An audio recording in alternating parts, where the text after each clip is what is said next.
Bryant Dacus.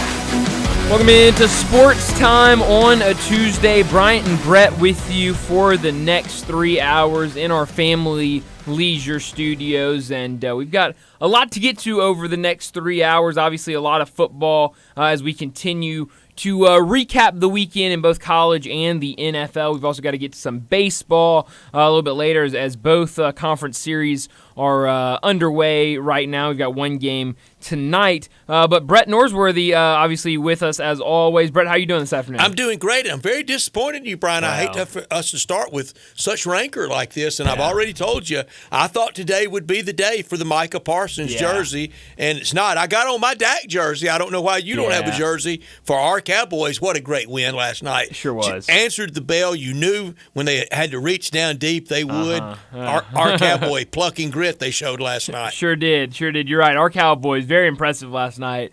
But I told you earlier, I couldn't find. I was looking for it. I was kind of in a rush this morning. Woke up a little late and was in a rush trying to find my jersey. Couldn't find it, so I just threw on the old sweater. Your first cracking jersey you could get. That's right. Just grabbed my sweater and run out the door. Later, found my Micah Parsons jersey in the back of my truck.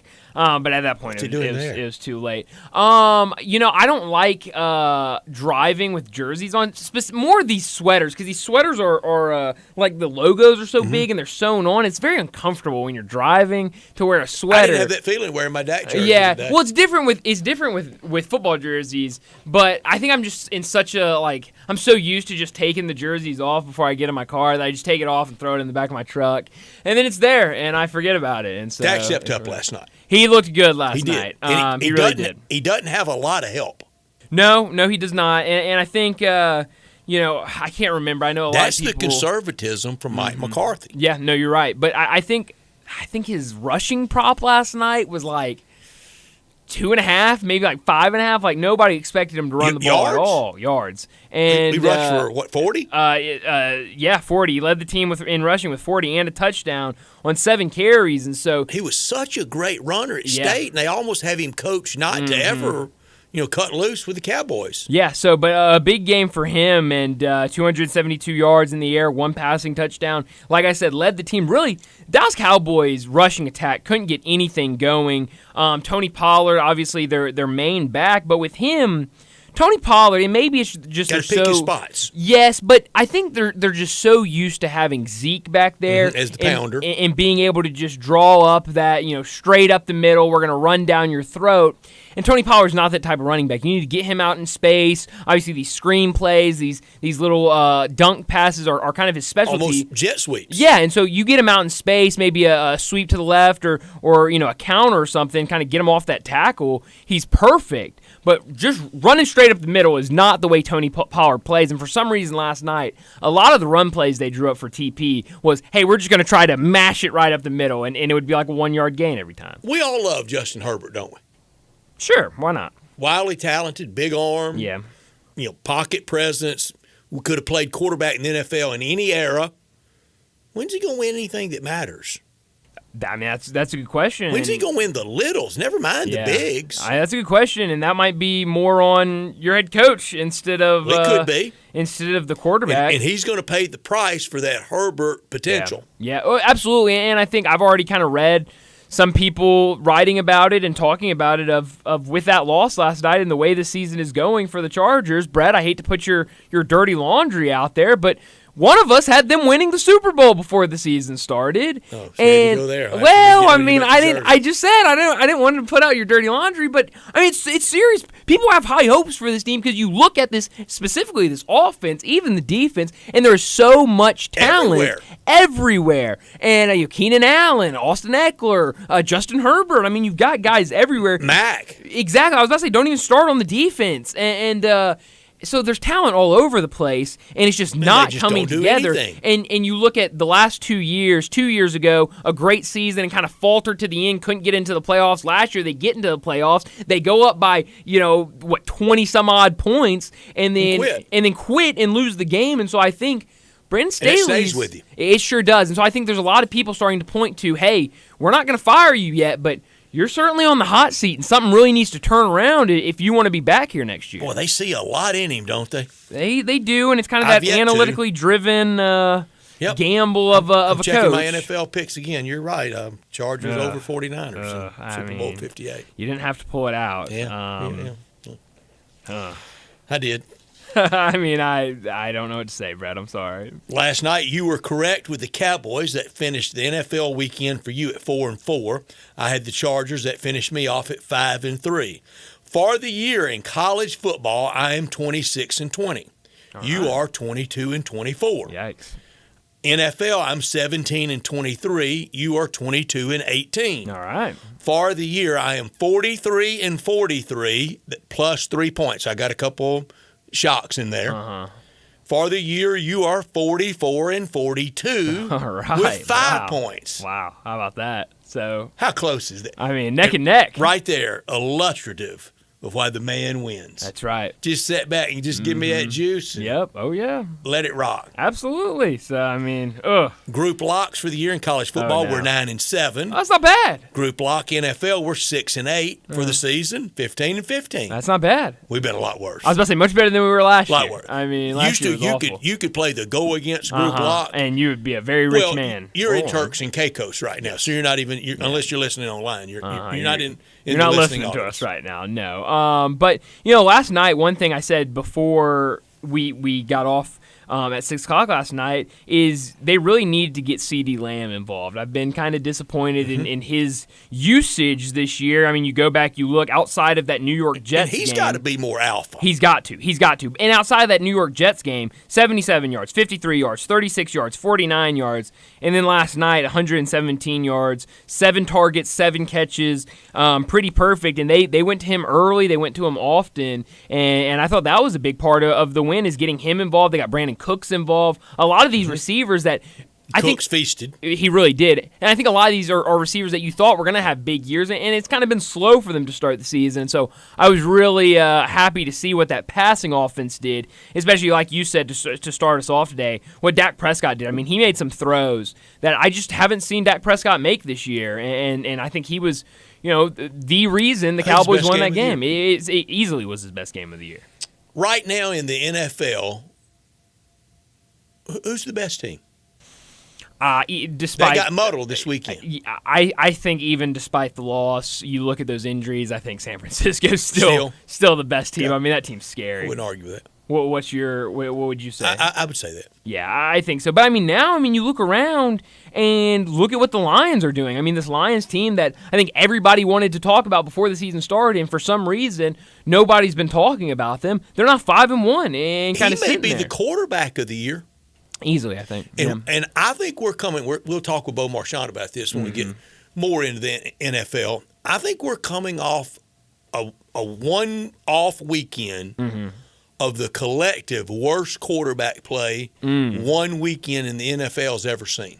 I mean, you're right on that. I mean, it was a bad weekend for quarterbacks. It just was. A guy played quarterback this weekend in the NFL in a regular season October game from Shepherd College. Yikes. I mean, that's... Not replacement players.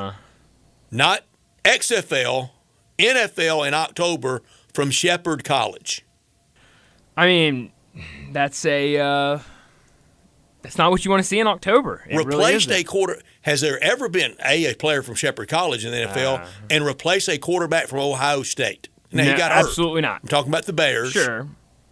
But Brian Hoyer also played this weekend. Brian Hoyer appearance. Who knew Brian Hoyer was still in the league? It surprises me every single year. Give me a team. He's with the Raiders. Brian Hoyer, Raiders. Okay. Brian Hoyer actually might be Mr. Immaculate Grid. Yeah, I was about to say that's a name. I'm looking up to see how many teams. Just guess Brian Hoyer and. Oh, good Lord! Oh, good Lord! How many teams? 1, 2, 3, 4, 5, 6, 7, 8, 9, 10. That's almost a third. Now, some of these are just different. One of them is a different stint with the same team. Okay. 3 of them are different stints with the same team. But that's Edwin Jackson stuff, yes. isn't it? He was 3 times. He had 3 different stints with the Patriots. But Patriots, Cardinals, Browns, Texans, Bears, 49ers, Patriots, Colts, Patriots, a lot of Patriots. Raiders. I mean, that's immaculate grid galore there for Brian in the Hoyer. Patriot-Raider connections, Josh Absolutely. McDaniels. Yeah, absolutely. So I've been around. But you're right. It was not a great weekend. He's been everywhere. He sure has. But it was not. He is the Edwin Jackson of the NFL. He is. And so, I mean, hey. And like Edwin Jackson, I don't remember a big Hoyer injury. Edwin Jackson's arm never was bad, injured. I can't think of anything off the top of my head. I mean, you talk about career backup, though. I mean, that's how you do it. It's Brian Hoyer. I mean, doing it the right way, I guess. No kidding. And just watching that NFL investment. I mean, good Lord. Roll. That is incredible. The retirement plan, just beautiful. It's incredible. But you're right. I mean, it wasn't a good weekend for the quarterbacks, but I think that's why even more of why I was so impressed with Dak Prescott last I agree. night. I mean, he was really, really good. I'm here to praise. And I think after being very critical yesterday. I think I'm more surprised that I came in today I'm stunned. so gung-ho to praise I Dak really Prescott. thought it was going to be fall on your face, and the hot takery today would have been epic. Well, I mean, I was terrified. I mean, that first series for the Cowboys, first off, I wasn't even home from here before the Cowboys got the ball to start the game and punted it back to the Chargers. I mean, 3 and out, sack, and completion, I think it was. And then the Chargers just walk right down the field and score. I love Mike Golick with Kevin Hartley. Really good. Big Mike Golick. Really, really good. And so, yeah, I was listening to that on the way home. But, I mean, 7-0, and the Cowboys 3 and out to start the game. I thought this game was going to go sideways very early, and then you kind of saw the Cowboys. Now it was an ugly game, a lot of penalties all over the place, flags everywhere. But ultimately, I mean, for the Cowboys to win that game the way they did it, I was very impressed. Well, how much baseball viewing last night? I had baseball on my computer. I did too. I had a lot of baseball going. I actually set my computer up. Oh, you would have loved this, Brett. I had like the baseball game a little bit bigger, and then like all around the baseball game, I had hockey games going on. So I think I had like 5 screens up on my computer. And next one week on my phone. NBA, you'll merge Yeah, in? I mean, it's just going to be, how am I going to do it all? Second or third laptop brought in? Yeah, I mean, well, I'm already. I mean, Johnny can reach into my bag if he so chooses. I have my mom's laptop carried around with me now, or not laptop, her iPad, because yesterday, Brett, we had a 3:30 game, so I got to prop the iPad up so I can watch it. I mean, it's our job. I got to watch these the people games. are depending on That's us. right. So I mean, it's an excuse. We're just doing it for them, exactly. Right? That's why I tell everybody. I was like, I gotta. That's my excuse all the time with my family, with Melinda. I'm like, we gotta watch this game tonight. She's like, Brian, you do not have to watch this game tonight. I'm like, but it's my job. I gotta watch this game. I think it was Marv Albert that wrote the book. Hit the Google real quick on the book he wrote. The title was "I'm Sorry, I've Got a Game." I think that was the title, and that was kind of his response to every family request forever for everything. I'm sorry, I got a game tonight. That's hilarious. And I kind of know that feeling of, no, I can't. I need to watch, or I want to watch such and such. Yeah, but that's or was it Marty Glickman? It might have been Marty Glickman. Might have been Marty Glickman who wrote that book. But that's the great thing about, because I hear so many people, like I have friends and stuff who are like, I just want to watch all these games and I can't, or like they'll get a girlfriend, they'll be like, she doesn't want to watch any of these games and I can't watch them. But that's really is the beauty of modern day technology. I mean, you can pull these games up on your phone. You can have an iPad. And your mom and your girlfriend like to watch it as much as you. They That's do, even better. And that does make it nice. But still, like a lot of times, sometimes they don't. And so it's just nice to be able to pull out your phone, pull out your iPad, your laptop, and be able to multitask. Right? That's what it's all about. I thought the Phillies fortunate last night. Yes. And everybody waking up to that crowd. When I said last week, I don't know that New Busch Stadium, has or rocks like that in the postseason. I don't know of many that rocks like they're rocking at the bank. No, I mean it is one of its own. I mean, I don't think anything's touching it. What's the name of that? Yeah, Citizens Bank. Citizens Bank. I don't think anything's touching it. Citizens Bank, Lincoln Financial, right across the street. A lot of banks. A lot of banks, and they all have their own corner, I guess, in Sixers buildings out there. But I mean, when you talk about, obviously in the NFL, when you think of like loud stadiums, you think Arrowhead, and so I think I think we're starting to see it, especially with the postseason success we've seen from the Phillies last 2 years. When you think loud baseball environments, you immediately think up in Philadelphia and what they've been doing with the Phillies. It's really impressive.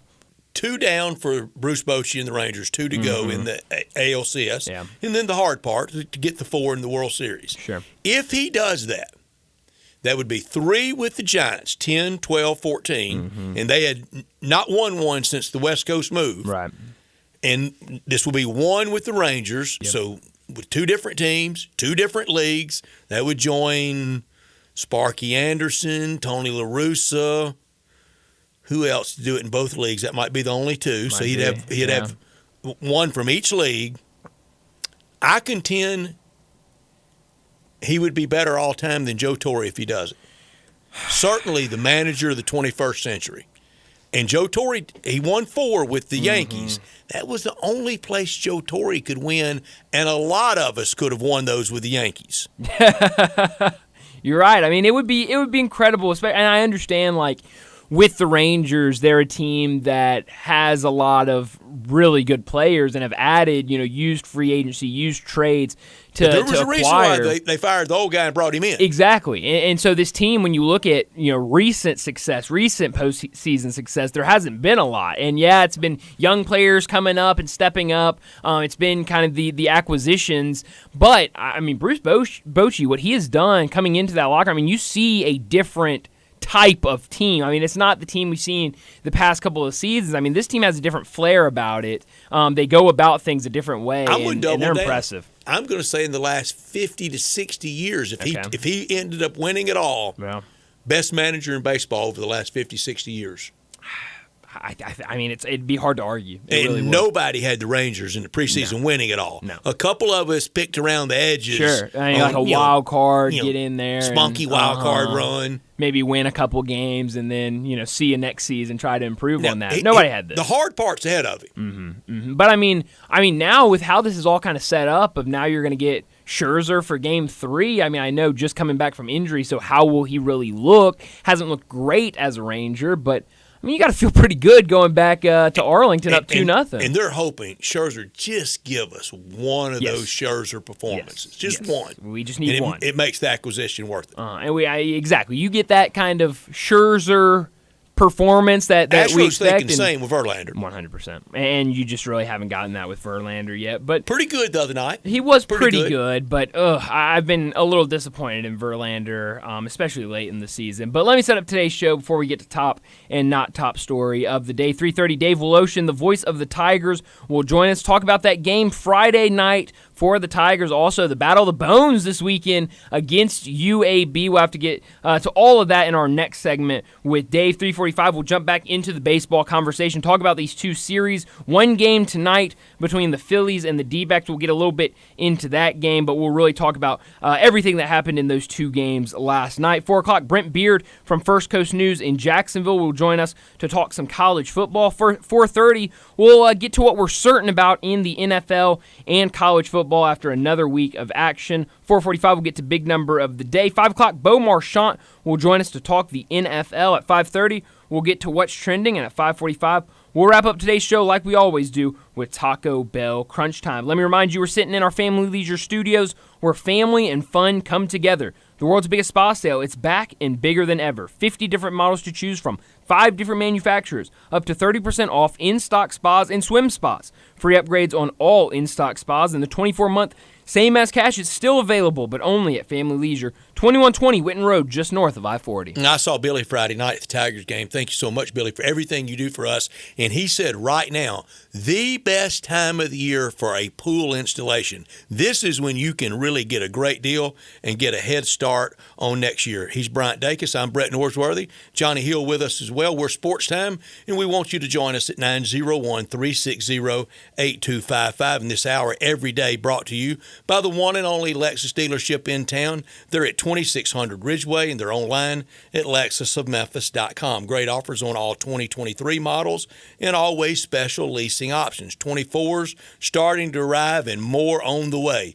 Drive in luxury and confidence, knowing that every new Lexus comes with complimentary first and second maintenance services. Call them at 901-334-9673. Stop by Lexus of Memphis at 2600 Ridgeway and put yourself in the driver's seat of one of those new 2023s or 24 flagship LS500, and you'll be looking and driving in style. When you purchase a Lexus, you get top-of-the-line engineering and design, and they make for the luxury driving experience. Online at lexusofmemphis.com. Experience amazing. Experience amazing at Lexus of Memphis. Top story of the day. Well, my top story of the day is Week 6 in the NFL is officially complete after the Cowboys win last night over the Chargers. A 20-17 win for the Cowboys, and they really needed all 4 quarters to secure that win over the Chargers. But when you look back to Sunday and everything that kind of went down from 8:30 in the morning in London to the end of that 7 o'clock game between the Giants and Bills. That Bills-Giants game was really fun to watch. Giants led 6-0 over the Bills despite kind of the talk of the game about their offensive line, the struggles they've had, the injuries they've had. They had more injuries during the game. They had to switch players. Justin Pugh, who they had signed a couple of weeks ago, he had to move from left guard to left tackle, which is a position he hasn't played. Is it when Lane Johnson got hurt? That's when that was when that injury happened. A position he hasn't played since 2015 is what they said on the radio broadcast. So it was kind of wild for the Giants. They couldn't pull it out. Maybe some questionable coaching decisions in that game. A bad call. But ultimately the Bills survived some other interesting games. Obviously everyone's talking about the 49ers' first loss to the Browns, 19-17, after a missed field goal to end regulation. The Eagles take their first loss of the season. That's when Lane Johnson got hurt for the Eagles. For the Eagles, that's right. But the Eagles and Jets, Bryce Huff, I should give a shout out to. He was all over the place in that game, especially in the second half. I heard his name called out 4 or 5 times, just kind of being in the right spot at the right time. Maybe not tackles or sacks. I think he finished with 1.5 sacks, 2.5 sacks, something like that. But he was just always around a play, trying to make something happen. So a really good game for him. But ultimately, another good week of football. A lot of intriguing games and interesting factors with some of these wins, some of these losses, and really some of the injuries. We saw a lot of injuries pile up this week in the NFL. So hopefully most all of those guys who are questionable this week can make a comeback or won't be out too long, because these are not reserves we're talking about. We are talking about key players for a lot of these teams that suffered injuries this weekend. Frontline guys for sure, and it's taking its toll. That's my top story. 0 undefeateds in the NFL. 1972 Dolphins. They'll never be joined. They'll never be touched. They can toast them. They can drink it up. 11 undefeateds in college football. Florida State, North Carolina, Oklahoma, Michigan, Penn State, Ohio State, Liberty. They play tonight. Air Force, Washington, Georgia, and James Madison. Penn State at the Horseshoe at Ohio Stadium versus Ohio State this week. James Franklin at Penn State. Here's the record: 2-11 on road against top 25. 0-9 on the road versus top 10. 1-8 versus Ohio State. 1-11 versus top 5 teams. That's the record.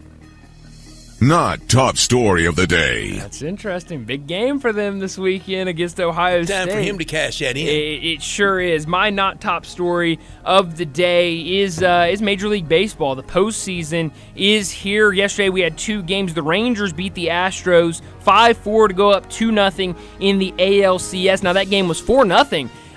When we went to the middle of the first inning. 4 runs for the Rangers in the top of the first. They could only add on 1 more run in the 3rd inning. But an unreal game. There was a jam in, I think, the 4th inning where Nathan Eovaldi had bases loaded with no outs and somehow worked out of the inning without giving up a single run to keep a 5-2 lead over the Astros. They ended up tacking on a couple more a little later in the game, and it got pretty close there at the end, but the Rangers able to win another one 5-4. And then that night game, the Phillies with a 5-3 win over the D-backs that really didn't feel close much of the night. I know it's only a 2-run game, but it really did not feel close. A really fun game. We'll have game 3 tonight between the Phillies and the D-backs, and we'll see, do both of these series go back to the other team's city? 7-07, yeah, you don't like the 07. But will the Phillies go up 2-0? Will both of these series switch to the other team's home ballpark with a 2-0 lead? That would be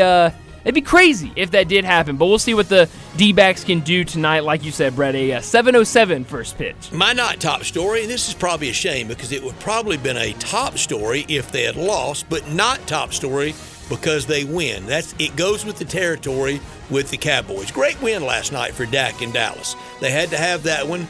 But Mike McCarthy, I think he's conservative because he knows he doesn't have a lot of real offensive firepower. Quarterback is okay. Running back is okay. Wide receiver is good. The line is just okay. And okay doesn't win a playoff game. And it sure doesn't win you a Super Bowl.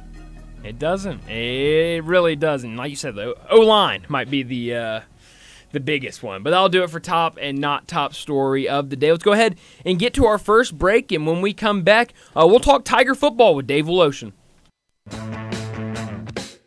Join the voice of the Tigers, Dave Woloshin, for Wolo and Friends. Weekday mornings from 10 to 11 here on Sports 56 and 98.5 FM. You or someone you know or care about has dealt with a difficult divorce. When facing divorce, you need the attorneys at Rice Law. Nick and Larry Rice lead the firm with 3 generations and 7 decades of experience. Located in Memphis, serving the entire state of Tennessee and North Mississippi. Rice Law is who you need to call. Simple or difficult divorce, they know how to handle it. Call Rice Law at 901-526-6701, or for more information, visit them at aboutdivorce.com. That's aboutdivorce.com. Roofs, and more roofs. Chris Price here with Metro Builders. Is your roof leaking? Do you have mold stains on the ceiling of your home or business? Is your carrier denying your claim or offering a repair simply because they don't have enough documentation? You need a contractor that performs work for insurance claims for policyholders each and every day, and Metro Builders is here to assist. Call Metro Builders. At Metro Builders, we provide free estimates, consultation, and claim repairs. Metro Builders' process of arriving, inspecting, diagnosing problems, and estimating is second to none, commercial and residential. Our team of Hague-certified technicians are standing by to assist you with providing estimates and photos to your carrier to document your loss. All you owe is what your policy states. No large fees on top of the final scope. We use high-grade materials and are certified by companies like Atlas, CertainTeed, Owens Corning, and Mulehide with labor warranties up to 50 years on all of our jobs. Metro Builders provides roof repairs across the Mid-South. Call Metro Builders to schedule your inspection free. Call me. 901-375-1717. That's 901-375-1717. Go where the season takes you, and it'll take you to huge savings at Gossett Mitsubishi on the Pike. Be packed with power in 2024 Mitsubishi Mirage G4. 37 MPG combined, $18,755 or $199 a month. Ready for adventure? 2023 Mitsubishi Outlander Sport, $25,595 or $299 a month. Plus 7 seating and top safety pick 2024 Mitsubishi Outlander SUV, $32,185 or $399 a month. And every new Gossett Mitsubishi is equipped with Mitsubishi's 10-year, 100,000-mile powertrain limited warranty. You want it, we Gossett. Gossett Mitsubishi, 1870 Covington Pike, or 24/7 at memphismitsubishi.com. If you want it, we Gossett at Gossett Motor Cars. All 84 months, 500 military rebate, loyalty, conquest rebate, 500 G4, RHFO 1918, MSRP 19255, Sport, PU 015-137, MSRP 26595, Outlander RZ 006545, MSRP 33185, includes all rebates and incentives, PF 695, excludes tax title and license. See dealer for complete details. Offer valid through end of the month with approved credit, dealer stock only. For the ones who get it done, the most important part is the one you need now.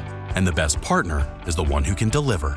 That's why millions of maintenance and repair pros trust Grainger, because we have professional-grade supplies for every industry, even hard-to-find products. And we have same-day pickup and next-day delivery on most orders. But most importantly, we have an unwavering commitment to help keep you up and running. Call, click Grainger.com, or just stop by. Grainger, for the ones who get it done. At Sissy's Log Cabin, you'll find only spectacular natural diamonds that will remain treasured for generations. That promise is now symbolized by the engraved Sissy signature and sapphire, representing our guarantee of extraordinary service, selection, experience, and quality. Stop by any of our stores or visit sissyslogcabin.com and experience the Sissy's promise for yourself. Find a jeweler for a lifetime, only at Sissy's Log Cabin, because life's too short for ordinary jewelry. Sports 56 traffic. Good afternoon. Wrapping up the paperwork on that earlier crash on Germantown Parkway right when you come off that ramp from 40 eastbound. 55 southbound already starting a little bit heavy coming across the bridge over from West Memphis. 240 still looks good right now eastbound from Mill Branch all the way out to 385. Weimer's Jewelry located 7525 Highway 64 is your full-service family-owned jewelry store here in Memphis. I'm Commander Chuck with your on-time traffic.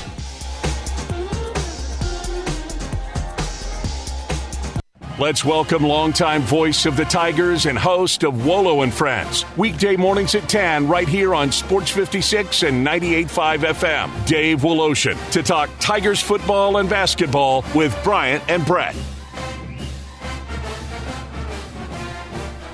Dave Woloshin joins us now, the voice of the Tigers. You can also hear him on this station every morning during Wolo and Friends at 10 a.m. Dave, thanks so much for joining us, and let's start with that game against Tulane. I was able to listen to you most of the night on that game, but what did you make of that start for the Tigers? Seth Hennigan, a rough start for him, I think 1 for 10 at one point early in that game before they scored that 21 points and then gave up 21 points, 21 unanswered points to Tulane. What did you make of that start for the Tigers, and then obviously just being completely shut down late in the game and giving up 21 unanswered points?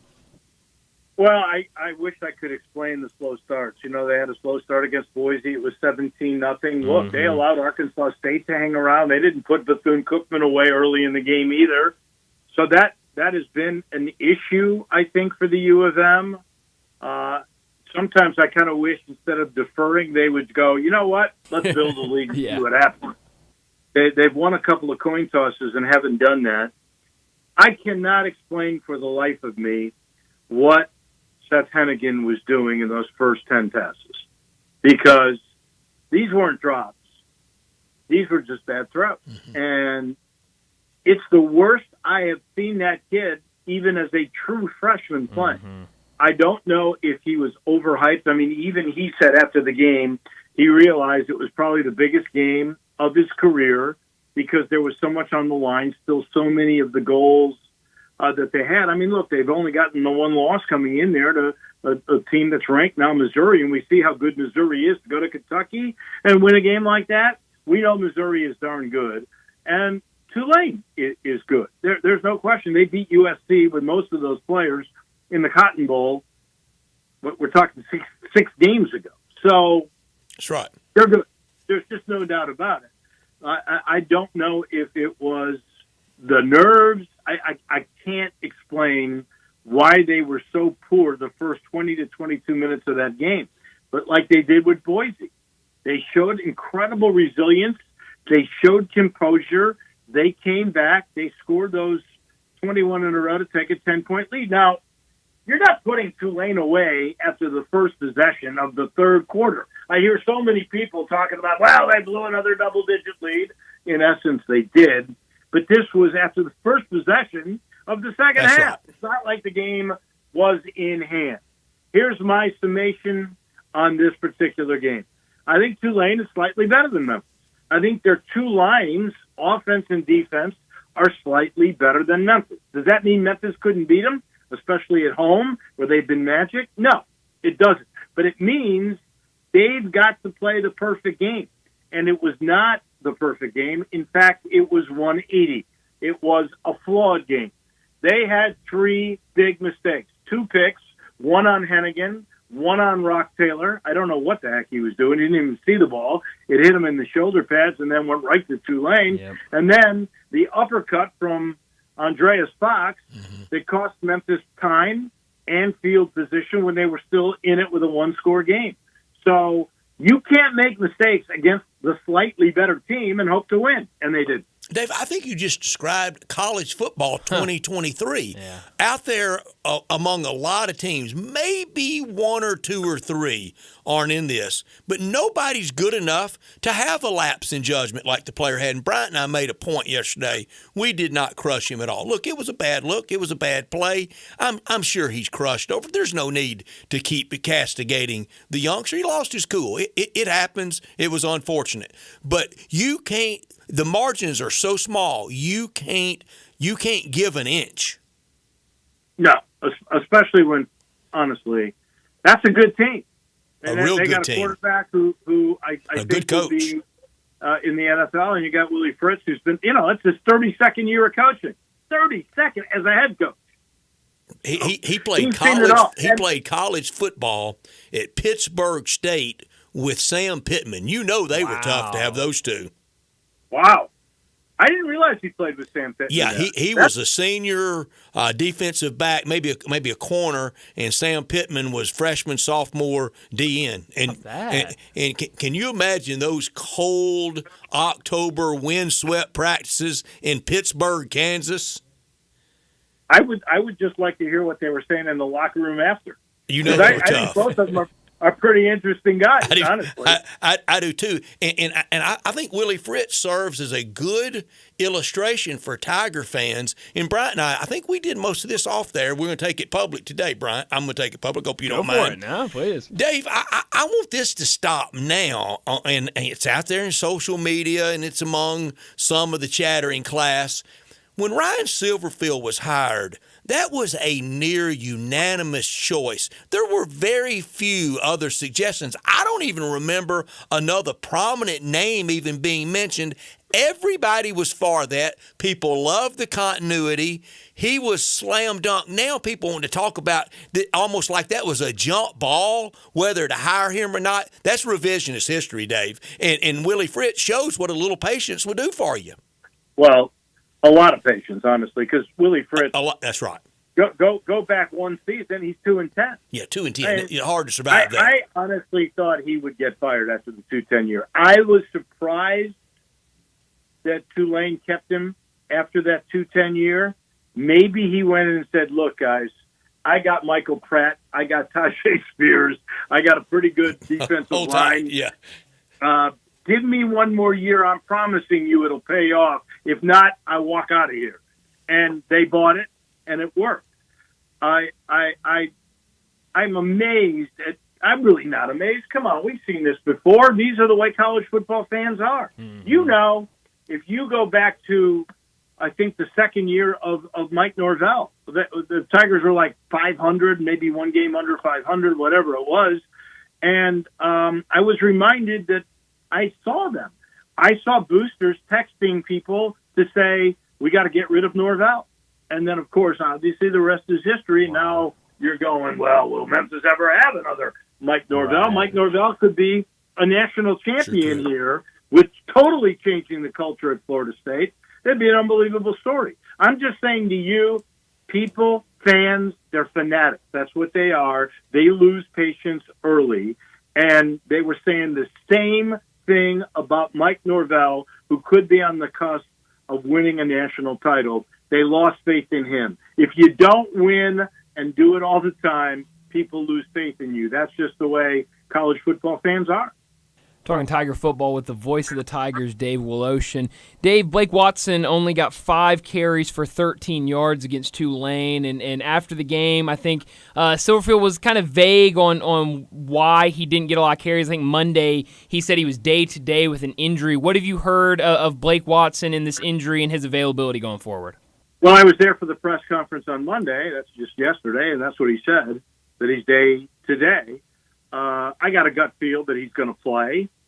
I wish, for Ryan's own sake, that he would be a little bit, give us a little more clarification on some of these things. I know we've gotten out of the point of confidentiality and the HIPAA rules and all this other stuff, which to me are major excuses. He basically sort of alluded to at the end of that game, maybe he was just protecting the kid, that, you know, he was a little chipped up, gut feel, I didn't play him. So I didn't honestly know if he was really injured or if because he had run the ball 4 or 5 times and not successfully, that he was trying somebody else for a little bit. But he wasn't clear on that, and he wasn't clear until Monday. He goes, he's still day-to-day. So now we know there was some injury. But up until then, you really did not know. I'm guessing when he goes, it was a gut feel. I'm reading into this too, and he's still saying he's day-to-day.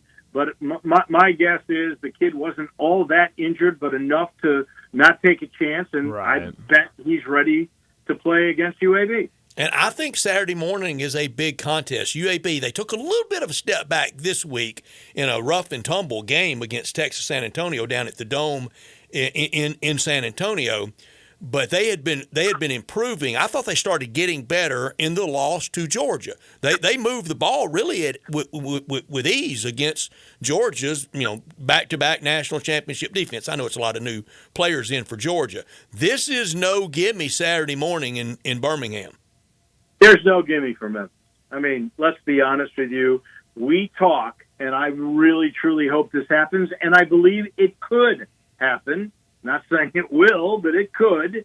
Memphis can win and will be favored in every game from here on out. Maybe not SMU. We'll have to see how they continue to play.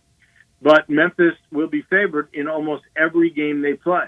In order for them to still reach out and grab the goals that they had preseason, which were to win the conference championship and to get into the New Year's Day 6 bowl slot for the group of 5, they're still there. If they win every single game, then beat Tulane in New Orleans, which they have only done once in that new stadium, then I believe they would accomplish those goals and make the New Year's Day 6 bowl, which would be the Peach Bowl. I think that can happen. But they could lose half of these games, including Saturday in Birmingham. I mean, let's be honest. They are behind in the series. UAB leads this series 10-5, although the Tigers have the rack of bones at the moment, and I think they won the last 2 or 3. UAB scores points. They put a lot of points up. They don't play much defense unless they turn you over. Do you know that they have recovered 9 fumbles this year? That's really top in the country. Yeah. And so that quarterback is big time. He got hit hard against UTSA. Yeah. Well, and UTSA is a different team now that Harris is back, their quarterback. Yeah. So they'll be a factor down the stretch here, I think. Yeah, the time to get them was in September. Visiting with our friend Dave Woloshin. You hear him every morning on these airwaves from 10A to 11A with Wolo and Friends, and you've heard him forever doing Tiger football and basketball. Speaking of basketball, this is another thing kind of bugging me today. People wanting to grouse about the rankings. They don't matter. No. Here's how, right now, the Tigers, if you count it all the way down, they're 37. You know how you go from 37 to 17? You start with a win over Jackson State. You win on a Friday night at Columbia against Mizzou. You beat Alabama State, and you win in the Bahamas. The Tigers go from 37 to about 12. Yeah, no doubt. That schedule they have is absolutely a schedule to accelerate, to rocket yourself up to the top 10. It really is.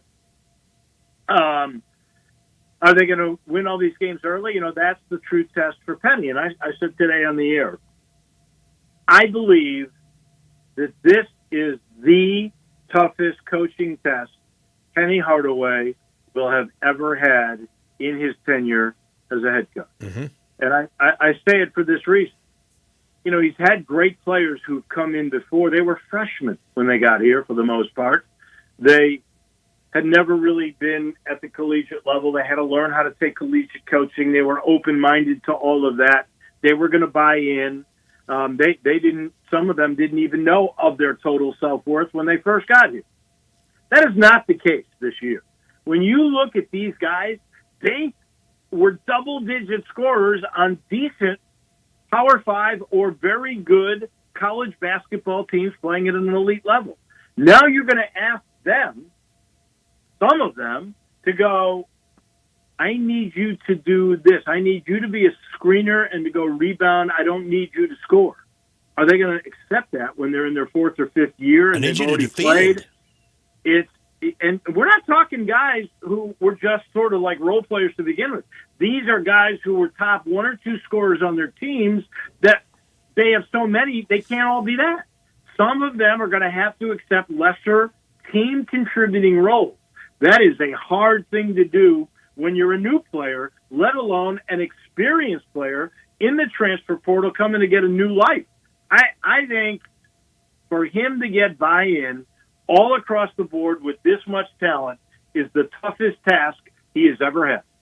Yeah, it will be in the season right around the corner. Today at SEC Media Day, order of finish. Tennessee 1, A&M 2. Oh, wow. Tigers play them. Yeah. Arkansas, the Tigers potentially could play them 3. And Kentucky 4, Alabama 5. Wow. Can you believe Kentucky 4? I can, Dave, and I'm willing to go double or nothing on our bet. I won last year. I still haven't been paid, and I'm ready to be. I'm ready to go double or nothing on Cal doesn't make a Final Four this year either. So I took that bet last year? You did. You did. Well, but if we bet nothing on it, then we can double or nothing, and it would still be nothing. But I want something, though. But did we have value? I don't. I'm not saying we had lunch. Make that bet. And I am not saying we had lunch, and I never cashed it in. I am not saying I didn't bet on Cal. I promise you I did. Remember the monetary value. If the monetary value was 0, we're even, baby. I will double it this year, but we did have a lunch wager, and I never cashed it in. Okay, so I owe you at least one lunch. I will make that a dinner if he doesn't make it to this year. Wow, I will even amend it. He doesn't make it to the Final Four of the SEC tournament. Wow, that'd be massive. How about that for double or nothing? That's maybe quadruple or nothing. Let's put an addendum to that. If he does not even make the Final Four of the SEC tournament, and doesn't advance to the second weekend of the NCAA tournament, will he be in Lexington when we talk next year at this time? I say yes, because who are you going to get better? And do you really want to write that check? Well, I mean, if you're not making NCAA tournaments and you've been there, what will it be now? 12 years, 13 years? You've won one title in those years, as many as Joby Hall, as many as Tubby Smith. Are you telling me that Kentucky fans are going to be that complacent? They didn't sign up for one. When they signed up for all that, when Sandy Bell finally signed off on, okay, we can hire John Calipari, they wanted more than one. No doubt. And probably should have had one. My old buddy, Sandy Bell. There. Well, I'm glad we've got the bet settled for Kentucky in this basketball I felt like season. I passed second year of law school getting the bet set, though. I mean, yeah, that was impressive. But, Dave, thanks so much for joining us. We'll do it again next week. You got it. I'll talk with you, Mr. Northworthy, in the morning. You got it. Thanks, you, man. Dave. Dave Woloshin, the voice of the Tigers. You know, Brett, it was getting a little ugly there at the beginning. I thought I was going to have to break you two up in terms of this bet, and then next thing I know, we're quadruple or nothing on the SEC tournament. Oh, if you thought that was ugly to me and Dave, man, you ain't seen nothing. No, I know. I've seen worse. I've seen worse. But let's go ahead and get to a break. When we come back, we'll talk a little bit more about the MLB postseason. That's next on Sports Time. Broadcasting from the Family Leisure Studio, we are Sports 56 and 98.5 FM. If you need glass replaced, there's only one name you need to know. Binswanger Glass, the largest full-service glass company in the U.S. They've been an industry leader for over 145 years. For all your residential, commercial, or auto glass needs, Binswanger Glass is the name you need to know. 24-hour emergency service for all commercial customers, plus a nationwide warranty on all professionally installed glass. Visit Binswanger Glass in Midtown at 340 South Hollywood across from the Liberty Bowl. Visit binswangerglass.com. Binswanger Glass. It's football time in Memphis, and if you or someone you know is thinking of selling their home, it sure better be home selling time in Memphis. And just like you may have a favorite team, favorite coach, or favorite players, you may not have a favorite real estate agent. If you don't, think about drafting me, Sheldon Rosengarten with Marks Bensdorf Realtors. I always tell people they need to talk to 2 to 3 real estate brokers to find out who will be the best quarterback of their home selling team. Have you heard people say that when you want the job done, call Sheldon? Find out why my award-winning, highly successful strategic marketing program with the Shellbucks option can mean the difference in whether you sit or sell. Also find out how to take advantage of our worldwide relocation network. Call or email me at 682-1868 or memphisrelocate.com. That's Sheldon Rosengarten at 682-1868 or memphisrelocate.com. Do it now and go Tigers. All 36-month lease, $650 acquisition fee, Forte PE 678, 6055, MSRP 21610, Nero P5017859, MSRP 41090, EV6 P5017859, MSRP 49687. Includes all rebates and incentives. Must finance through Hyundai. Excludes tax, title, and license. See dealer for complete details. Offer valid through 10/31/23 with approved credit. Dealer stock only. Hey, Jeff Allen, the weather's getting cooler, but the deals keep on getting hotter at Gossett Kia South. What you got going on, Jeff? Only the best deals you'll find on your new Kia, Randy. I've got 41 MPG highway in a new 2023 Kia Forte LXS, $229 a month, $29.99 due at signing. I've got EV action with a 2023 Nero EV Win SUV, 253 miles of EPA estimated range, $269 a month, $49.99 due at signing. And a 2023 Kia EV6 Win, 134 city, 101 highway MPGE, $399 a month, $49.99 due at signing. All 36-month lease. Plus a free charger with your EV purchase and Kia's 10-year, 100,000-mile powertrain limited warranty. So whether you live in Horn Lake, South Haven, Olive Branch, or Memphis, you'll be happy at Gossett Kia on Mount Moriah. Happy 62nd birthday, Granddad. Thanks, sweetheart. I got you this. A mug. What does it say? Beware. If you are 60 or older, you may be at increased risk of serious consequences from RSV, respiratory syncytial virus, compared to adults younger than 60. Not all dangers come with warning labels. Talk to your pharmacist or doctor about getting vaccinated against RSV today. RSV vaccines, including Pfizer's, are available. Learn more at bewareofrsv.com. Brought to you by Pfizer. Join us for the Memphis Police Department Hiring Expo, Saturday, October 21st, 2023, from 11 a.m. to 3 p.m. at 170 North Main Street downtown. We'll be taking applications and interviewing candidates on site. Salary starting at $54,611, increasing to $60,713 after probation. Benefits include a $15,000 sign-on bonus, up to $10,000 relocation assistance. For more information or details, visit joinmpd.com. Now back to Sports Time on Sports 56 and 98.5 FM. This hour is brought to you by Lexus of Memphis. Here are your hosts, Brett Stats Norsworthy and Bryant Dacus.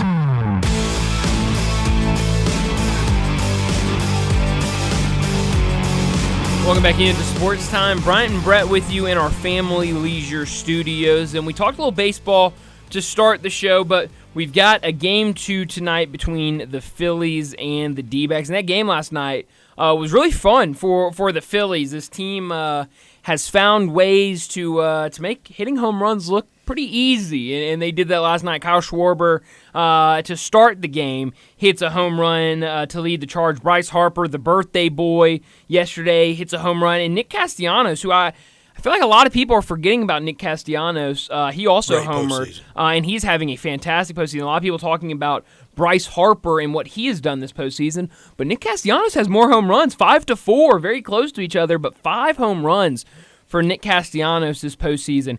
Very, very impressive for both Castellanos and Harper. And this Phillies run and that Philly fandom, it was really started with the firing of Joe Girardi during the season last year.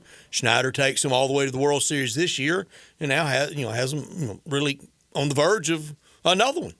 Yeah, and that firing approaching another one. Yes, and the firing last year of Joe Girardi, and it ended up the Phillies. Nobody thought they would go on the run they went on of getting to the World Series, and I don't remember. I was just trying to look it up. I don't remember which network he was a part of their postseason team, but he was on pre and post game for TBS or Fox or something, and he's really good. But every single night he would have to talk about the Phillies and another postseason win, and like everybody he was on there with would just kind of look at him like, I know this is rough for you to talk about the Phillies winning so much, but like you said, he was really good at it. He's pro. They got better in his absence. They did get better in his absence, and this team is it looks. I mean, obviously, I think the Texas Rangers look like the most locked-in team since the postseason started, but Philly's not far behind them. 2 big-time right-handers tonight. Merrill Kelly against Aaron Nola. Nola's been around longer than Kelly. Yeah. Kelly, younger pitcher, but and Merrill Kelly was pitching back. Man, you're talking about a long baseball season. Did he start the decisive game in the World Baseball Classic? I don't remember. He might have. He was on that team. He was. I don't remember.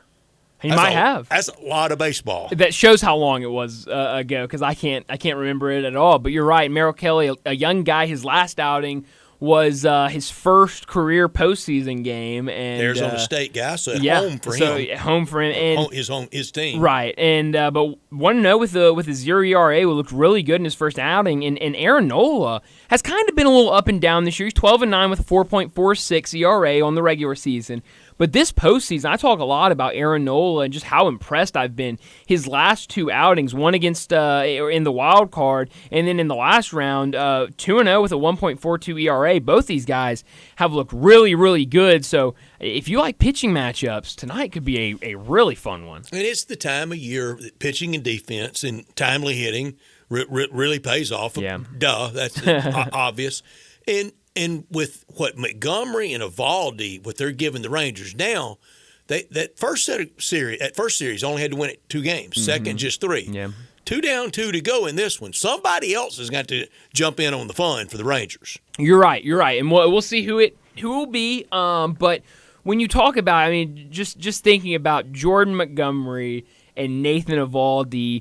Maybe, I mean, you can throw Max Scherzer in there as well if he can give you something in this Game 3. But those are 3 guys that they had to go out and acquire. And so, and all 3 of them have been big, especially those first 2. Montgomery, what he has done his first 2 postseason starts has been really, really good. Is he a free agent after this year?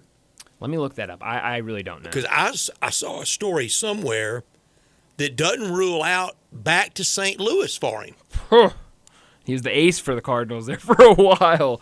I'm not positive. I don't know if he would want to come back. Yeah, it looks like he's on a 1-year deal at the beginning of the season. I saw that story out there. Yeah, so a 1-year deal with the Cardinals, obviously traded at the deadline. So especially after what he's done, if they can continue to go far and he has another really, really good outing, there could be a lot of takers for him. A lot of teams. Yeah, his price is just going up. Oh yeah, and which is I'm so happy to see. I love Jordan Montgomery, but would you describe him as soft tossing or just lefty?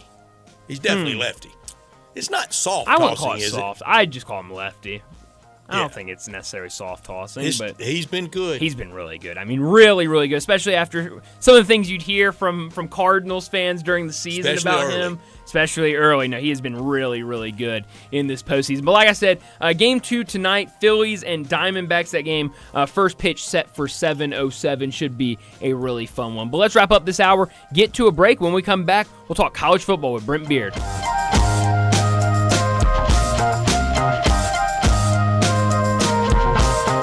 Oh, come on, it's funny. Can't do it. Trick or treat, here's some meat. Seriously, the Central Barbecue spot for October has been about Halloween for like 5 straight years. Look, you've done the ladling Central Barbecue beans into their bag thing. Yeah, I got in trouble both times. They didn't like the phrase ladling beans into their bag. Well, what else happens in October? Hey, I tell you what, do they do any pumpkin spice stuff? God, no. That's good. I'm tapped for anything else for October. How about just a straight spot about how great the food is at Central Barbecue? What, like Central Barbecue has the best slow-smoked ribs in Memphis? Yeah, something like that. Too boring. It doesn't matter, we're out of time anyway. Old school jewelry stores here in Memphis don't like what Genesis Diamonds is doing, but regular folks here are asking what took Genesis so long to get here. Hey, it's Eric Hasseltine, and Genesis Diamonds is a game changer. More selection, higher quality, extreme value prices like you never knew existed, top designers, non-commission experts, and ironclad warranties. Genesis is the official jeweler of the Tennessee Titans. The owners are Tennesseans. They've dominated the jewelry scene in Nashville for nearly 20 years. Their store here at Poplar and Perkins Extended will blow your mind. Diamond rings, earrings, pendants, bracelets, thousands of engagement rings, colored gemstone jewelry. It's a jewelry superstore with no pressure, no games, and no phony pricing. Also, you've got to see their amazing selection of luxury pre-owned Rolex watches. Pristine watches in pristine condition, value priced. They have all the hard-to-find models in stock. So what are you waiting for? Hit up Genesis Diamonds in Poplar Commons at Poplar and Perkins Extended. You are going to thank me for this.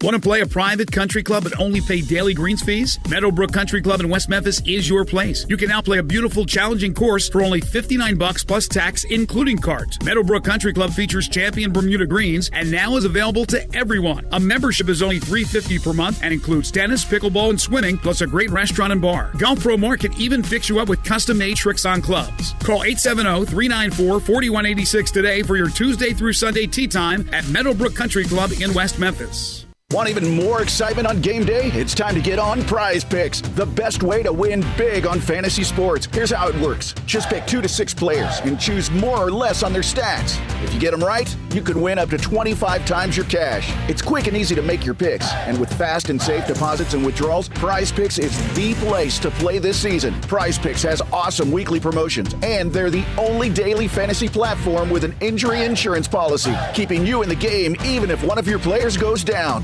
Sweat it out, watch your entry update in real time, and continue the fun by making picks on second half and fourth quarter stats. Take your game day experience to the next level with Prize Picks. And right now, you go to prizepicks.com/primetime and use code primetime. Prize Picks is matching your first deposit up to $100. That's prizepicks.com/primetime with code primetime for a 100% deposit match. Prize Picks, daily fantasy sports made easy. Must be present in certain states. Visit prizepicks.com for more details.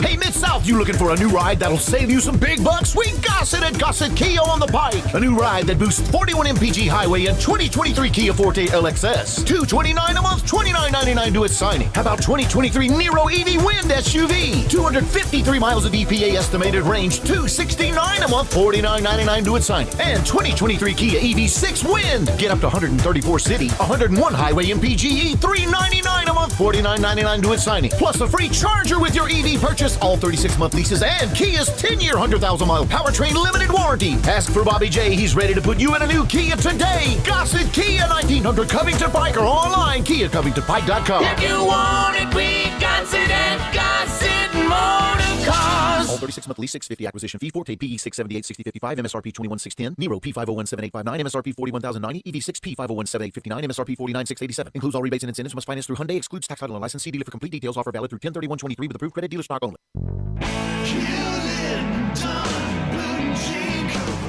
Hewlett & Dunn Boot and Clothing Company, we have it all. From handmade Amish leather belts, fine and casual clothing, boots, casual boots, work boots, fancy boots, and even safety-toed boots. Lots of cowboy hats to choose from, even Nebo lights, good-looking duck head dress shirts, duck head caps, shorts, and pants. Tons of jeans from Ariat, Wrangler, Devil Dog, and Kimes Ranch jeans. At Hewlett & Dunn, we have a great selection of Old South t-shirts and caps. Fine clothing from dress to casual to Sunday best. Enjoy choosing from UFO's orthopedic-approved shoes. Hewlett & Dunn Boot and Clothing Company. Boots of every size, every color, every skin. Great quality Western, work, and safety toe boots. Hewlett & Dunn Boots and Clothing Company. 111 North Center Street, Collierville. Hewlett & Dunn.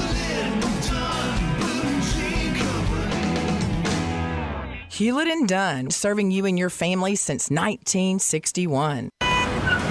Sports 56 traffic.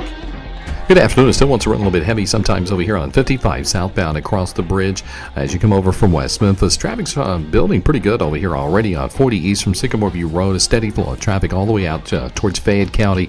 Just lots of radar out there in Fayette County. Traffic's on the increase on Bill Morris Parkway as you go outbound passing Riverdale. Hey, Weimer's Jewelry, located 7525 Highway 64, is your full-service family-owned jewelry store right here in Memphis. I'm Commander Chuck with your on-time traffic. We are Sports 56, WHBQ Memphis, and W253DF Memphis, Flynn Broadcasting Stations. College football talk every Tuesday with Brent Beard, Heisman voter, and on Twitter X at Brent Beard. SEC, ACC, AAC. We talk it all with Brent. Here's Brent Beard with Bryant and Brett. Welcome back into Sports Time, and joining us now to talk college football, Brent Beard from First Coast News in Jacksonville. Brent, thanks so much for joining us again, and let's start in the SEC with a big game here in the state of Tennessee between Texas A&M and Tennessee. Tennessee ends up winning that game at home. Really relied on their run game to win that one on Saturday. What did you make of that game between Texas A&M and Tennessee? Interesting game. A lot of defense that was played in that game. That maybe in the beginning of the year that we would not have been surprised at, but yet Joe Milton struggled again, 100 yards. D. Williams' punt return, frankly, may have been the difference in the game. I mean, Tennessee ran for 230, so that will help you. But yet, it's another loss for A&M, and they're looking like, guys, what? They're headed for their typical 8-4 type season. Now, let me throw this at both of you to see what you think about this. I was listening today to an A&M beat writer, and he was asked a question. Well, if they have another average season, do they dip into the oil reserves and get them another coach? And the answer was interesting.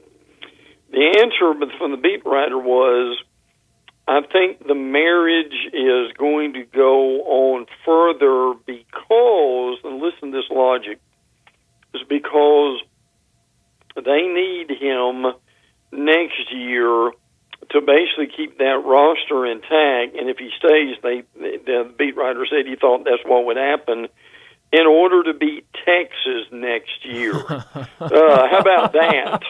They got him on their mind, That's don't they? great. That was your logic for keeping him another year because it would be harder for them to win that game. And again, we have to realize how big that game is for both of those teams. Okay, let's go a step past that then, Brent. We don't know what next year's schedule is going to look like. I think it's going to be out in December. It's going to be 8 games. It's not going to be 9. But we know Texas and Texas A&M will play. Some have even suggested to come out of the gate strong with that as an opener, as the opening game for both. Here's what they do. They keep him. You lose to Texas, we fire you. Yeah. Well, that could be your logic. In other words, we think by keeping him and keeping pretty much everything status quo, that will not mean we have a big overhaul at that point. But then, I could buy that, Brett. That there would be an unbelievable amount of pressure on them for that game. Why hadn't it worked for Jimbo Fisher at A&M? I think it's we saw this toward the end of his career at FSU.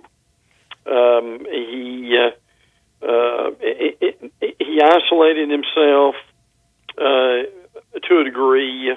Had difficulty with the upper administration. I'm not saying they were fighting each other. I'm just saying that it wasn't all wine and roses. Does he like to fight? I think Jimbo wanted a lot of things that they couldn't afford at that point. He wanted newer facilities that they eventually would get.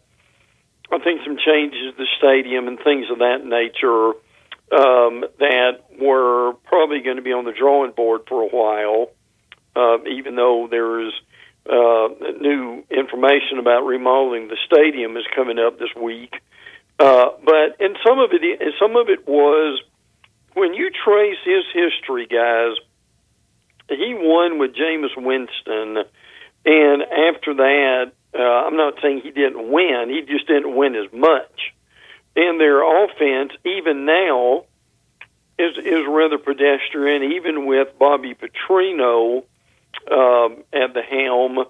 So, you've got all that together, and that's why a certain amount of the media and fans really do wonder that.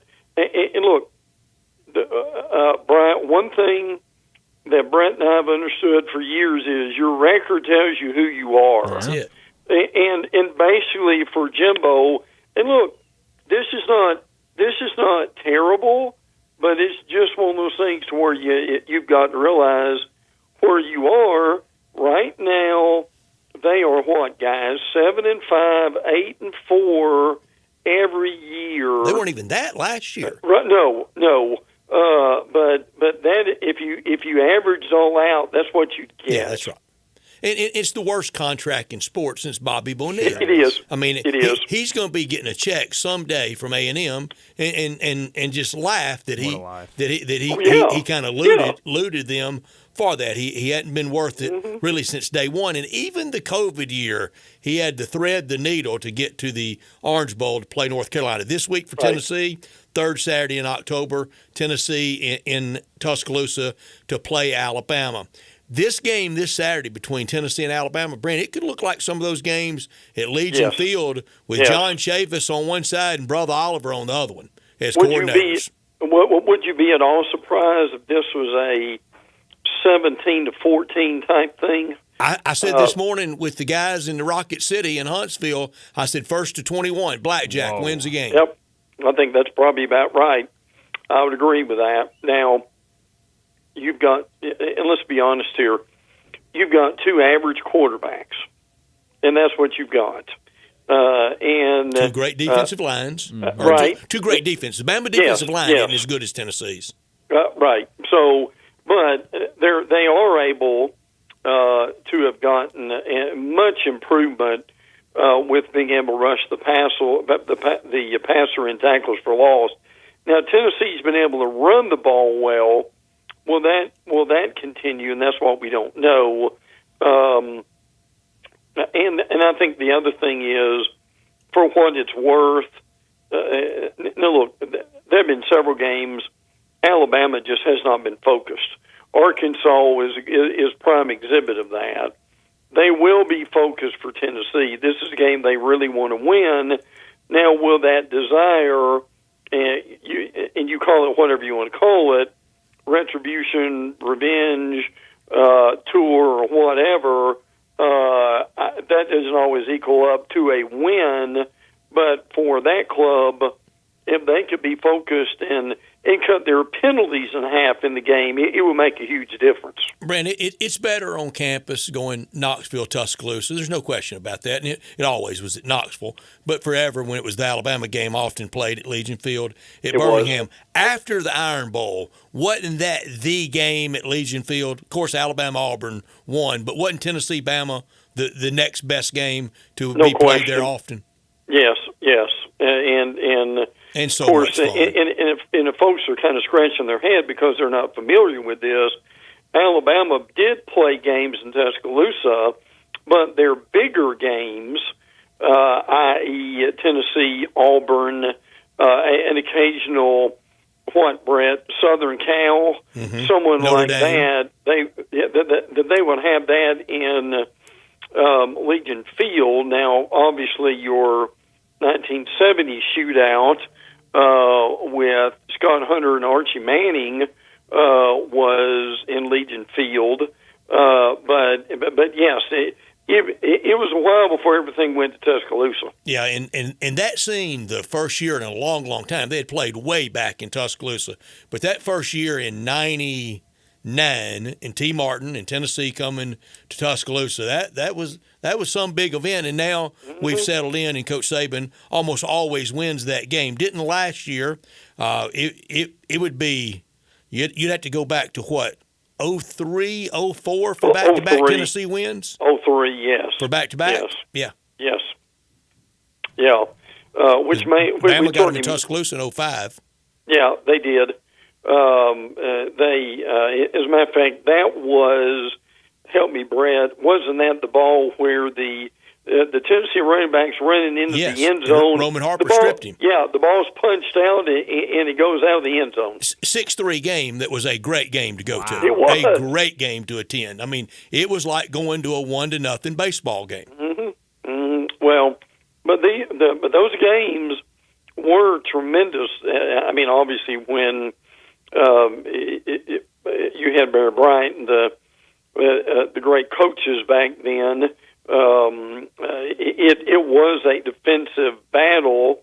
You got the cigars that came of that. You got Ken Donahue, who basically went to both sides, which is amusing. So Bryant may be sitting there thinking, now, what are they talking about with this ancient history here? Now, he heard a lot of these stories. We had Coach Bill. I'm sure he did. We had Coach Bill Battle on before Christmas last year or 2 years 2 ago. years ago, I believe. And he had a great motivational self-help book out and just really telling the story. He told a good one on the air with us that his first year at Tennessee, he beat Bear. Sure did. And it was the only time he beat him. And at midfield, we asked him, said, "What'd Coach Bryant say to you?" He said, "Well, congratulations, Battle. You'll never beat me again." Yeah. But I'll say this, Brett, along with that, and I've wondered this over time, if Battle, number one, I think Battle was a better coach than people ever gave him credit for. I do too. I certainly agree with that. I really do. And the reality is, Brett, if he could have beat Alabama and Auburn on a regular pace, would he have been thought of? I'm not. He wouldn't be on Mount Rushmore, but I think he would have been well thought of, but more than he is now. Yeah, but Brent, guess what? Nobody was beating those two very often. They weren't. It cost Charlie Mack. It cost a lot of people. It did. Yeah. And that's what Coach Saban is doing now. And Saturday, Arkansas really, really close. And Brent, I said yesterday that close may be the worst thing to be for fandom because it's so aggravating to be that close. Arkansas is not a bad team, but it does have a 2-5 record. Yeah, it does. And along that 2-5 record, what's maddening for their fans is how many. I mean, most of those games were close. Most of those games were one possession losses. Mm-hmm. Absolutely. Talking to Brent Beard from First Coast News in Jacksonville, talking some college football. Obviously, one of the biggest stories in the SEC this week has been the injury to Brock Bowers. He's going to have surgery to stabilize his ankle. It sounds like from what I've heard, the reporting I've heard, at least 6 to 8 weeks, but some think he could be out for the season. How big of an injury is this to this Georgia offense, especially when you look, it seems like he's their safety blanket whenever they get in trouble and is really one of their, not really one of their, he is their biggest offensive weapon. Inspirational leader, too. Yeah. There's no question. I mean, he's a complete football player. He had really zoomed up my Heisman chart with how he had played lately. I remember talking to a Georgia beat writer recently, and I said, we're talking about the running backs, and he said, I asked him, with all the injuries, what would they do if they got any more injuries? And I said they would just put Brock Bowers in the backfield and give it to him 3 times, just see what he could do. And listen, Brock Bowers could play probably every position, but quarterback, and I'm not real sure he couldn't do that. And Brent, I would say this about Caleb Williams. I would say it about almost any player out there, especially under this new paradigm we're operating in college sports. If I'm Brock Bowers' parents, if I'm Brock Bowers, I don't know their financial situation. I don't think it matters because I know the NFL can pay more money than any NIL agreement can. You've won 2 national championships at Georgia. You've done plenty for them. They've done plenty for you. Let's shut it down to the NFL draft. Well, that'll obviously be a real discussion depending on how quickly he heals and comes back. Now, he's so competitive, I think he would come back. He can be competitive this time next year for a lot bigger check on Tuesday. Well, and I certainly understand that. But let me also add to Brian's question. Now, look, they've got tight ends. They don't have one like him, obviously, but it's not that they are devoid of players. I mean, Oscar Delp, Lawson Lucky, and Pierce Sterling, some of these names people have heard, some of them haven't. I mean, they've got some depth in that area, but I will say this now. They've had a ton of injuries this year. Georgia has. There's obviously been complacency because, let's just be honest, they sleepwalk through the first half in most of these games. But we touched on this the other day. Guys, when you put all this together and the fact that they may very well not be as hungry as they were, and at some point, does that get them? Does that get them against Ole Miss? Does it get them against Missouri or Tennessee or the SEC championship game?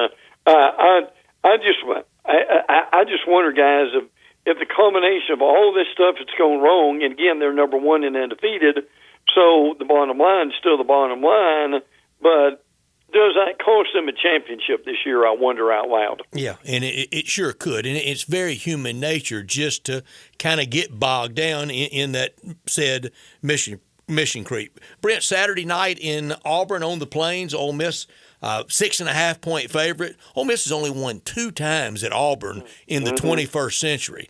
They won last year in Oxford, so going for back-to-back. Haven't done that since 52, 53, with games played in Mobile and in Memphis. Well, having the time off, I think, is going to help Ole Miss. In the note that I saw that this week from one of the Auburn beat writers, Auburn just topped 100 yards passing against a top 5 opponent, and this was last week for the first time since October of 2022. I mean, look, Hugh Freeze will straighten that out eventually, but if you can't... Will he this year? No, I don't think he will, and I think that is what... you've got to be able to throw the ball to keep Ole Miss honest, and if you can't do that, they can load up against the run. Now, they may have a bit of a shootout in the beginning, but good. But you're right. They have not had a whole lot of success at Auburn, but I think they will. And at that point, you really have got to kind of wonder, and you cover it every day, how far can they climb this year? Yeah, that's a really good question. Saturday sets the tone. It does. It definitely does. I'm curious, Brent, you mentioned a second ago when we were talking about Brock Bowers about your Heisman rankings. Who do you have right now leading the way for Heisman this year? I think right now it's pretty clear that Penix of Washington is the number one guy. And Washington's never had a winner. I think it'd be a fun story, Brent. It really would be, wouldn't it? And listen, my understanding is, he transferred from Indiana. And matter of fact, I heard Tom Luganbell say this over the weekend, who does a good job with analysis for ESPN. Luganbell said, we had 2 games with him when he was in Indiana, and Luganbell said he was one of the worst quarterbacks I've ever seen. And it shows you when you get a guy in the right place. This is, I guess, life in general, then, guys. Right place, right boss, right teammates of just what he can do. Now, Caleb Williams will be up there somewhat. Bo Nix will be up there also. And again, if Bowers, absolutely, and if Bowers had stayed healthy, I think he would have too. But again, I tell people, you never win this thing in September, October. You win it later on. So, and may I say this before we run out of time? I'm speaking tomorrow night to the Jacksonville Gator Club, and that will be a much happier crew after that win over South Carolina. Now, look, the three of us and whoever's in the studio can play well at times against South Carolina, but that was make no mistake, that was a significant win for them, down 10, and really not a lot of people thinking they would win in that game. One of the great things, now Brett will remember this, but Florida beat Kentucky. Chris Dorian caught that pass with scant seconds left in the game, and that made Mick Hubert a star. Sure did. At Florida, Sean Kelly, basically the new in his second year, voice of the Gators, and someone on Twitter. Now my 9-year-old granddaughter will probably do this, and Bryant could too. But the reality is, they put both those calls on the same Twitter tweet, and it was really fun to see that. Yeah. But look, none of us thought Graham Mertz he threw for 423 yards. We didn't think he'd do that in 2 games. I didn't think he'd be playing by this point after the Utah game. Correct. So I give him a lot of credit. Now, they've got Arkansas at home, and they'll probably win that game. But otherwise, Mercy. I mean, they've got Missouri, FSU, LSU. So the wins probably aren't going to come much more than what they've got. But for this team to be got FSU at the Swamp, though. They do. Rivalries can get goofy at home. Sure can. And they can. Obviously, they've got Georgia. But I'll tell you this, guys, if they can win 6 to 7 games and really be competitive against Georgia and FSU, I'd say Gator fans would be pretty satisfied with that. What do you think they would think of a trip to Memphis to the Liberty Bowl? It's the only current SEC team we've never had play here. Really? Yeah. Oh, that's fascinating. I think they would enjoy that immensely. Look, there are a lot of... You could sell that in year 2 of Billy Napier, couldn't you? Yeah. And listen, I had a lot of Gator fans tell me at church, at the grocery store, and at the gym, we'll sign at the beginning of the year, we'll sign a contract right now for 6 wins in a bowl game. Yeah. I think so. I'd also enjoy Florida coming to Memphis very thoroughly. They've played here. They played regular season against the Tigers in the 80s, but they've never played in the Liberty Bowl game. That'd be fun. That'd be really fun to watch. Well, Brent, thanks so much for joining us. We'll do it again next week. Guys, can't wait. Look forward to it. Take care. Thanks, you, Brent. Have a good, safe week. Our friend Brent Beard down in Jacksonville. All the great locations for Jason's Deli. One very close to you, wherever you are in our listening area. Ridgeway Road, Poplar and Highland, Olive Branch, and Cordova. All those locations. And, of course, online at jasonsdeli.com. Whether it's to dine in, to go, or delivery, wholesome food forever. It's a family thing, and they're so very proud of it. Over 200 Memphis area associates. One of their favorite times of year, building into the holidays, building into a lot of events at offices and schools, whether it's Halloween get-togethers, whatever you have, let them do it for you. A variety of delicious choices for breakfast, lunch, dinner, all-day meals for groups of 5 or 5,000. Low delivery fees, vegetarian, gluten-sensitive options, same-day and last-minute orders welcome. When you feel frenzied and frantic that you don't have your event planned just right, step aside, let Jason's Deli step in, and they've got it covered. Meeting and event packages like the working lunch, traditional deluxe sandwich tray, salad choice, pasta salad, potato salad, assorted dessert tray, chips, baked chips, pickles, cookies. The VIP meeting, they've got it all. The salad, the potato, plain Jane potato bar, the great potato bar package, they've got that. And then the salads on the menu, like the Mesa chicken salad, the chicken club salad, and my favorite, the taco salad. I mentioned salad. Go to the salad bar. Over 30 items to choose from in every location for you to prepare it however you would like. Trans fat-free food, healthy, first franchise in the nation to be trans fat-free. That's Jason's Deli, where it's all about choice. If you'd like to invent your own sandwich via the Build Your Own selection, you will be delighted at Jason's Deli. And all these locations like Ridgeway Road, Poplar and Highland, Olive Branch, and Cordova, the complimentary free ice cream. Catering anytime, anywhere. Check them out online as well at jasonsdeli.com. Let's go ahead and get to a break. When we come back, we got to talk about what we're certain of, what we are 100% certain of after another week in the NFL and college football. That's next on Sports Time. You already know you can listen to Sports 56 anywhere with the Sports 56 app or at sports56whbq.com. But you can also watch us daily with live video of all of our shows on Twitter, Facebook, YouTube, and Twitch.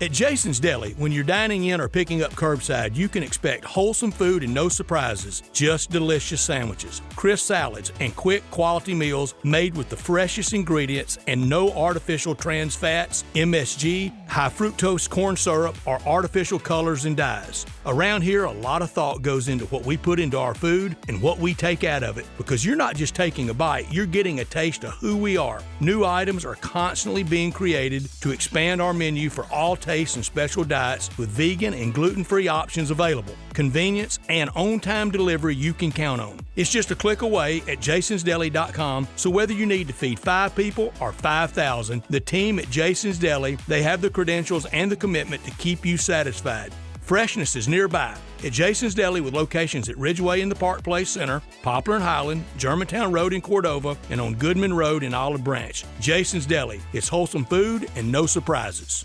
I'm Gary York. I'm the service director at Lexus of Memphis. Our service department wants to be more than just a place where you get your oil changed. We do glass repair, windshield replacement, recalibration of your camera and sonar systems, even wheel repair, tire replacement, all the things you would expect from a luxury automotive dealer. Please check out our website. You can schedule your appointment, check out our specials, hours of operation, or if you'd like to do it in person, please reach out to one of our associates at 901-271-5199. Is your wife asking you to stop eating junk food? Well, we have you covered at Humdinger's. It's quick and it's healthy, and most important, it tastes amazing. With many choices from salmon salad to rainbow trout and grilled asparagus. Come visit us for lunch at Humdinger's, 6300 Poplar Avenue. So good, Coach Penny eats with us weekly. Don't forget, Humdinger's offers full-service catering for weddings, social events, or your corporate lunches. You can call 901-260-8292 to find out more. Snap into action this NFL season with FanDuel, America's #1 sports book. Right now, new customers get $200 in bonus bets, guaranteed, when you place a $5 bet. That's $200 in bonus bets, win or lose. If you've been thinking about joining FanDuel, there's no better time to get in on the action. The app is so easy to use. There's a wide range of betting options, spreads, player props, over-unders, and more. Hey, in New York, right now I'm looking at all of the unders for Jets offensive numbers. Passing yards, touchdowns, receiving yards. I'm looking at all of the unders in New York. So visit FanDuel.com/win and kick off the NFL season. That's FanDuel.com/win, FanDuel.com/win. FanDuel, official partner of the NFL. 21 plus and present in Tennessee. First online real money wager, only $10 first deposit required. Bonus issued as non-withdrawable bonus bets that expire 7 days after receipt. Restrictions apply. See terms at sportsbook.fanduel.com. Gambling problem? Call TN Redline 1-800-889-9789. For the latest from the world of golf, tune in every Saturday morning from 9 to 11 for the Golf Shop Radio Show, presented by PlayGolfMyrtleBeach.com, the golf capital of the world. Hosts Mark Greenhelch and Matt Blanchard talk golf from tee to green and everything in between. If you like golf, you're going to love Golf Shop Radio. Before you tee up, drop on in. Welcome to the Golf Shop, here on Sports 56. Real sports talk.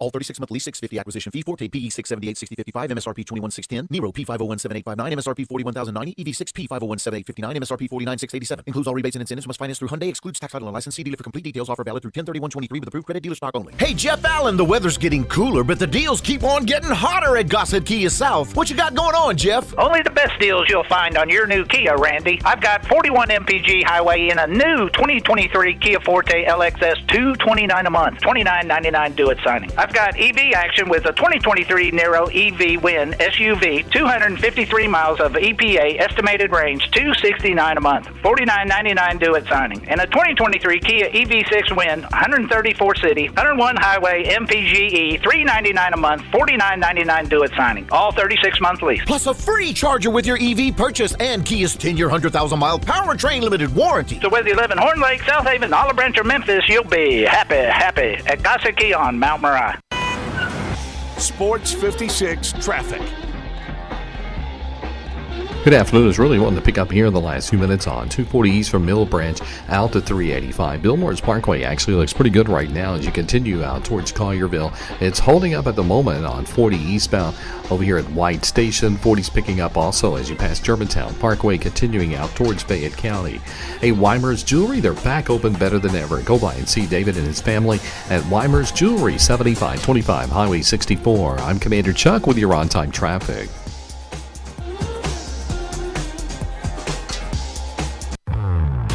Now back to Sports Time on Sports 56 and 98.5 FM. Here once again are Brett Norsworthy and Bryant Dacus.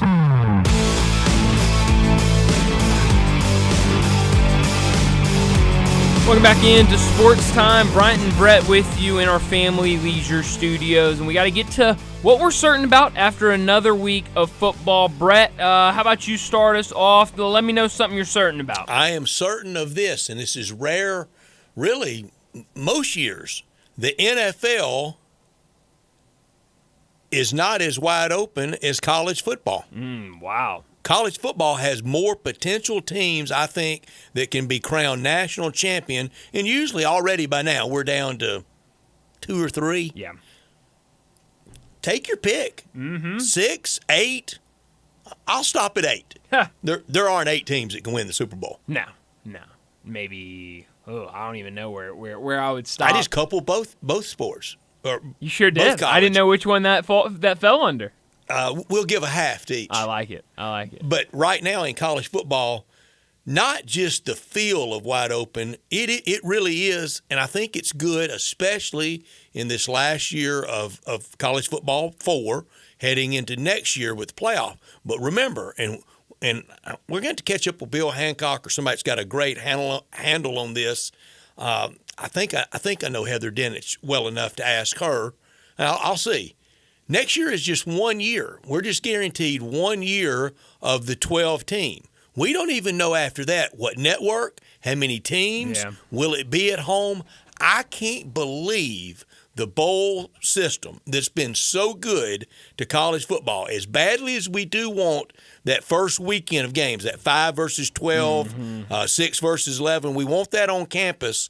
I can't believe the bowl structure won't gobble that up.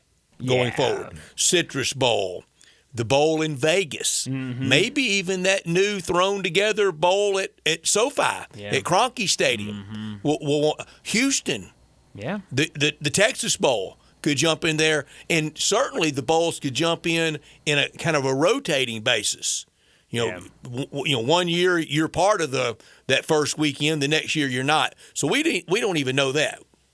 Yeah, no, that's a really good point, and I forgot who we were talking to. One of our guests. That's something I'm uncertain of. Yeah, it sure is. But I forgot who we were talking to a couple of weeks ago that kind of made that point of this could only be 1 year. And was it David Cohn? I thought it was. Talking to Tim Brando. Yeah, so that's a really, really good point. I don't think people are on the alert enough of next year is guaranteed 1 year deal. It could get scrapped and not be 12 teams in 2025. Yeah, no, you're absolutely right, which is crazy to think because of all that excitement for but so much next money. year. It's so much money.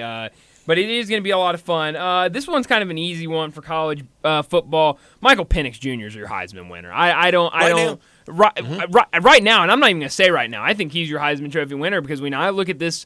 And I'm fine by it. I would love it. I would absolutely love it. Watching him at Indiana and then him going to Washington, I would absolutely love to see him. And I think it's him and then a lot of space until you get to the next guy on that list. And I think right now with Jaden Daniels?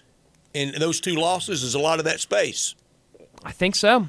I would probably have to say that. Now I'm uncertain about that, but I'm certain that right now it's Michael Penix's job, or it's his Heisman to lose. I don't think it's Caleb Williams anymore. I don't think so. I'm certain of this.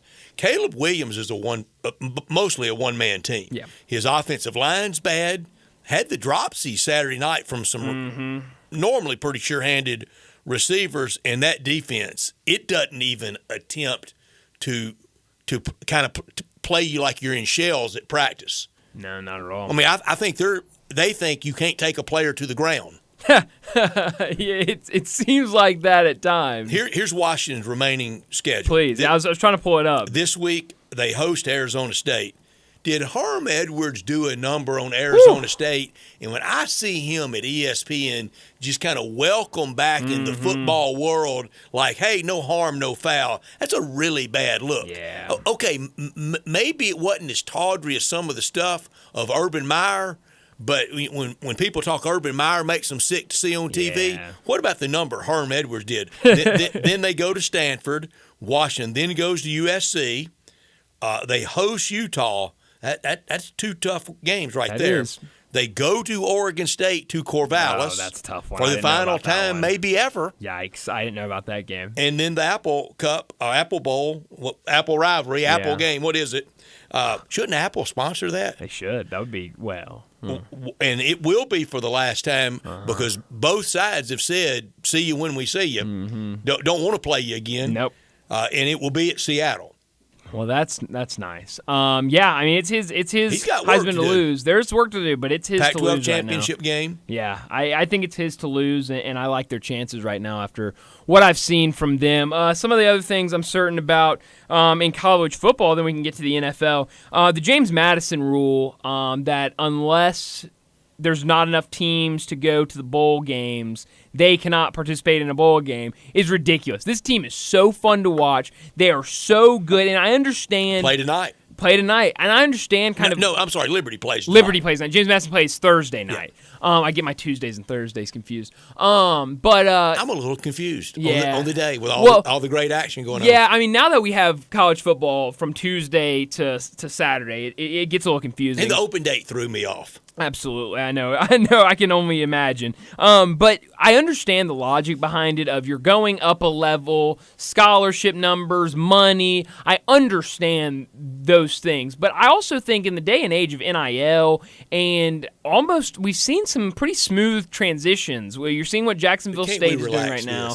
I think you can. I think maybe a 1 year. Maybe let's move it down to a 1 year transition, and then maybe we can get rid of it. But I think. We're in year 2 now of James Madison. They were in the top 25 last year at one point. They're now undefeated right now. I just think it's ridiculous that they can't play in a bowl game. In the context of what we were visiting about with Dave and where Tiger basketball ranked in these first preseason rankings, don't get too fired up about that because if they take care of business, they will vault from 37 to potentially 7 before December 1st. Go win. This is what I'm certain of. Ole Miss, if you want to be taken seriously, this is your time. Yeah. This is your time. You're absolutely right. Going to play Auburn. This will be the least best team Hugh Freeze ever has at Auburn. Yep. Ole Miss doesn't play them anywhere next year. Probably won't play them in 25. Probably won't see Hugh Freeze's team again until 2026. Wow. I'm certain he'll have a better quarterback than Peyton Thorne the next time Ole Miss sees him. Yeah, I think that's a pretty good bet. Another thing I'm certain of. Here's the big difference between Hugh Freeze year 1 at Ole Miss and year 1 at Auburn. Bo Wallace was that good a quarterback. He was. Bo Wallace was a great quarterback. And that was his first year at Ole Miss under Hugh Freeze. He was a starter 12, 13, and 14. What the quarterback play he got out of Bo that year is much better than what he's getting out of Peyton Thorne or Robbie Ashford this year. You're right. Some things I'm certain about in the NFL, the Dolphins are a juggernaut at home. If you go back and look at what they've put up at home, really all season on home and the road. Field in. Absolutely. But let's first start with the road games. 36, 24, and 20 are the amount of points they've scored in those 3 road games. At home, 70, 31, and 42 on 70 Sunday. 70's the big number. That's the outlier. That is. But this team has been really, really good at home, and I think you'll see that continue. Obviously, a big road game this week in Philadelphia to play the Eagles, but then 3 important home games, including a big game against the Chiefs, Patriots, Chiefs, Raiders. So I really love this team at home. Another thing I am certain about in the NFL, there are a lot of bad offensive lines in the NFL this year. I mean, you just look around. It really. Giants on Sunday night, the whole kind of storyline was the injuries and just how bad that offensive line is. And thank you, no contact in OTAs and preseason and the limited preseason schedule. That's a really good point, especially with the offensive line. But you're seeing a lot of bad offensive lines in the NFL. If I go back to college football, I have one more thing I'm certain about in college football. Ohio State is a wide receiver dynasty. I mean, the amount you look back at they have the number 1 player committed. Exactly. That just happened. And so you look at what they have put into the NFL. You look at the guys they have on this team. Even with Emeka Egbuka out this weekend, 3 different receivers caught a touchdown pass against Purdue. Now, I understand it's against Purdue. Carnell Tate, who is a 5-star freshman this year, had 79 yards on 3 receptions. So, I mean, it doesn't get much better than receivers at Ohio State. It's unbelievable what they're doing. I'm certain if I had an NFL Coach of the Year vote, I would vote Robert Saleh as Coach of the Year right now. Yeah. With the losses they've had, that dispiriting 4th play of the year loss of Aaron Rodgers, and to scratch out a 3-3, another good year, D'Amico Ryans with a 3-3 start really with good. the Texans. Really, really good start. And what C.J. Stroud has done at quarterback in his freshman year is really fun. And how people will be drawn to D'Amico Ryans in free agency wanting to play for that kind of young coach. 100%. That team could be a scary team in 2 to 3 years. Happy Halloween. It's not scary, though, down at All-Star Chevrolet. You'll be treated very well. Chevy truck season, it's here. And if you're ready for a new Silverado, All-Star Chevrolet, they have it in Olive Branch. First exit on Highway 78 after you cross into Mississippi. Kraft Goodman Road, you're there with deals that are right there, spot on to save you big money. And your good credit, it deserves that. Financing as low as zero, no payment for 90 days. That could be next year. Plus, you get $1,000 back in cash, and All-Star, they have all the Silverados. Fall road trips, Thanksgiving, tailgating, Christmas time, holiday season, timing could not be better. Come to Olive Branch and drive a new Tahoe or Traverse. If you want a certified pre-owned Chevy or any pre-owned, All-Star is loaded. Camaro convertible, Suburban, a Lexus. If it's not there, just ask Jeff or ask any of the All-Star staff, and they'll find it for you. And Jeff and Kevin, they told me to let everyone know. Thank you so very much for those that have brought their cars and trucks to All-Star to sell. You can get a check today for big cash. Remember, it's not South Haven, not Mount Moriah, not Bartlett, Collierville. It's got to be Olive Branch. Find new roads to All-Star Chevy today or go to allstarautogroup.com. Well, let's get to a break. When we come back, it'll be time for Big Number of the Day.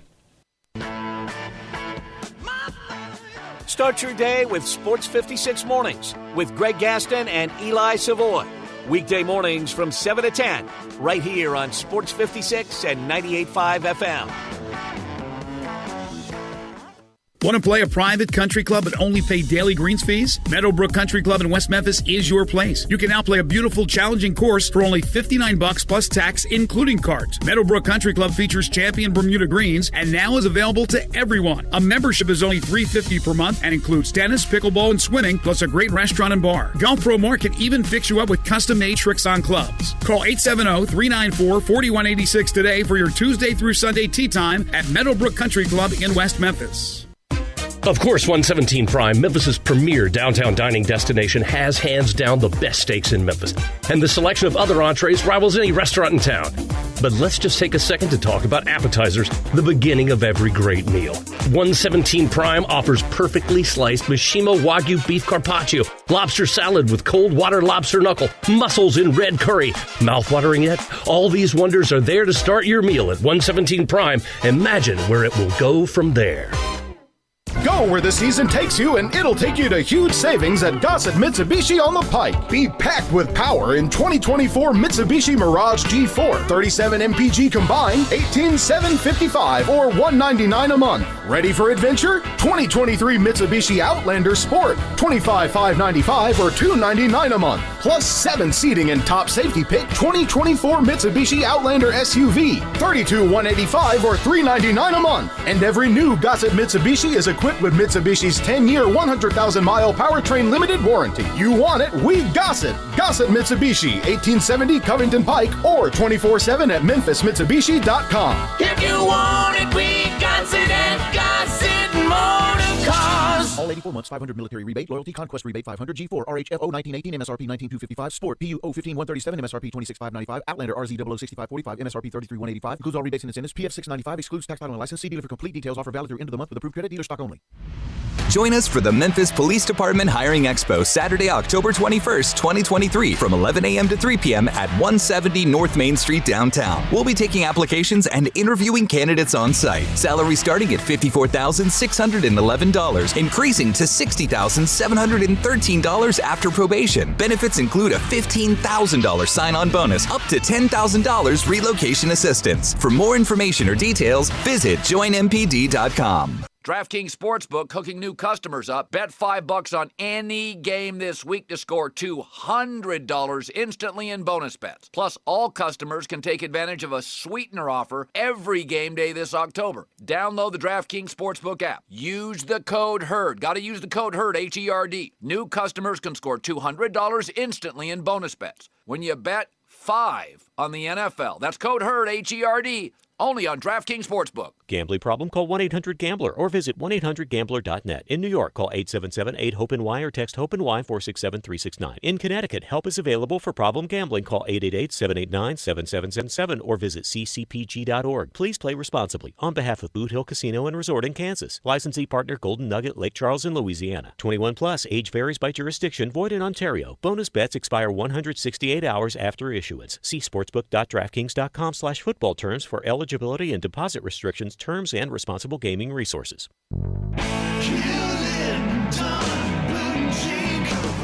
Hewlett & Dunn Boot and Clothing Company, we have it all. From handmade Amish leather belts, fine and casual clothing, boots, casual boots, work boots, fancy boots, and even safety-toed boots. Lots of cowboy hats to choose from, even Nebo lights, good-looking duck head dress shirts, duck head caps, shorts, and pants. Tons of jeans from Ariat, Wrangler, Devil Dog, and Kimes Ranch jeans.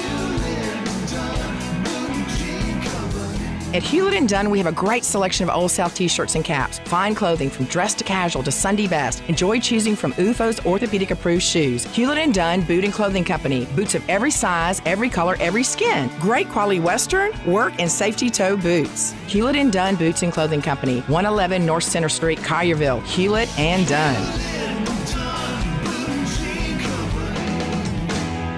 Hewlett & Dunn, serving you and your family since 1961. Now back to Sports Time on Sports 56 and 98.5 FM. Here once again are Brett Norsworthy and Bryant Dacus.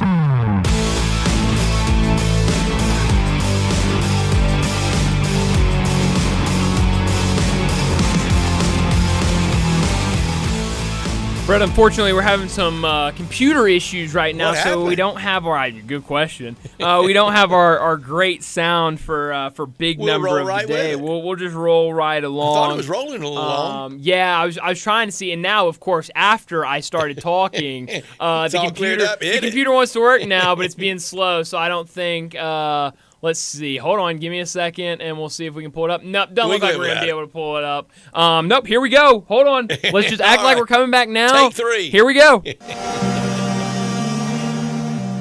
Third time's a charm. As you can tell, this is live radio. That's right. That's not pre-recorded. No, not at all. He wants to be big, then he gets big. He doesn't want to be big anymore. Then he gets small, but the suit's too big. Big Daddy. The big boy. You're a big guy. I think she's trying to pull a fast one on Big Daddy. The big number of the day. Brent Beard was all around my big number. Really? I was afraid he was going to give it away.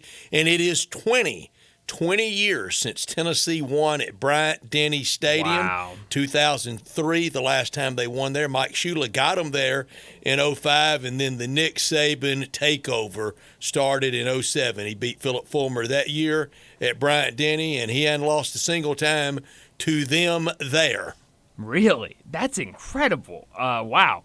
My big number, I've got a couple, but this one is just so quirky and weird, and so I just love it so much, so I'm just going to throw it out there. My big number is 25. This week, 25 NFL teams scored 21 points or fewer. That's the most different teams scoring 21 points or fewer in a game in a single week in NFL history, Brett. That's a long time. It's a long, all of the history. It's a long time. I'm going to get into it with Bo Marchant about this, or I'm going to bring the subject. We're not going to get into it. Right. I texted him this earlier today, and I said this earlier in our show.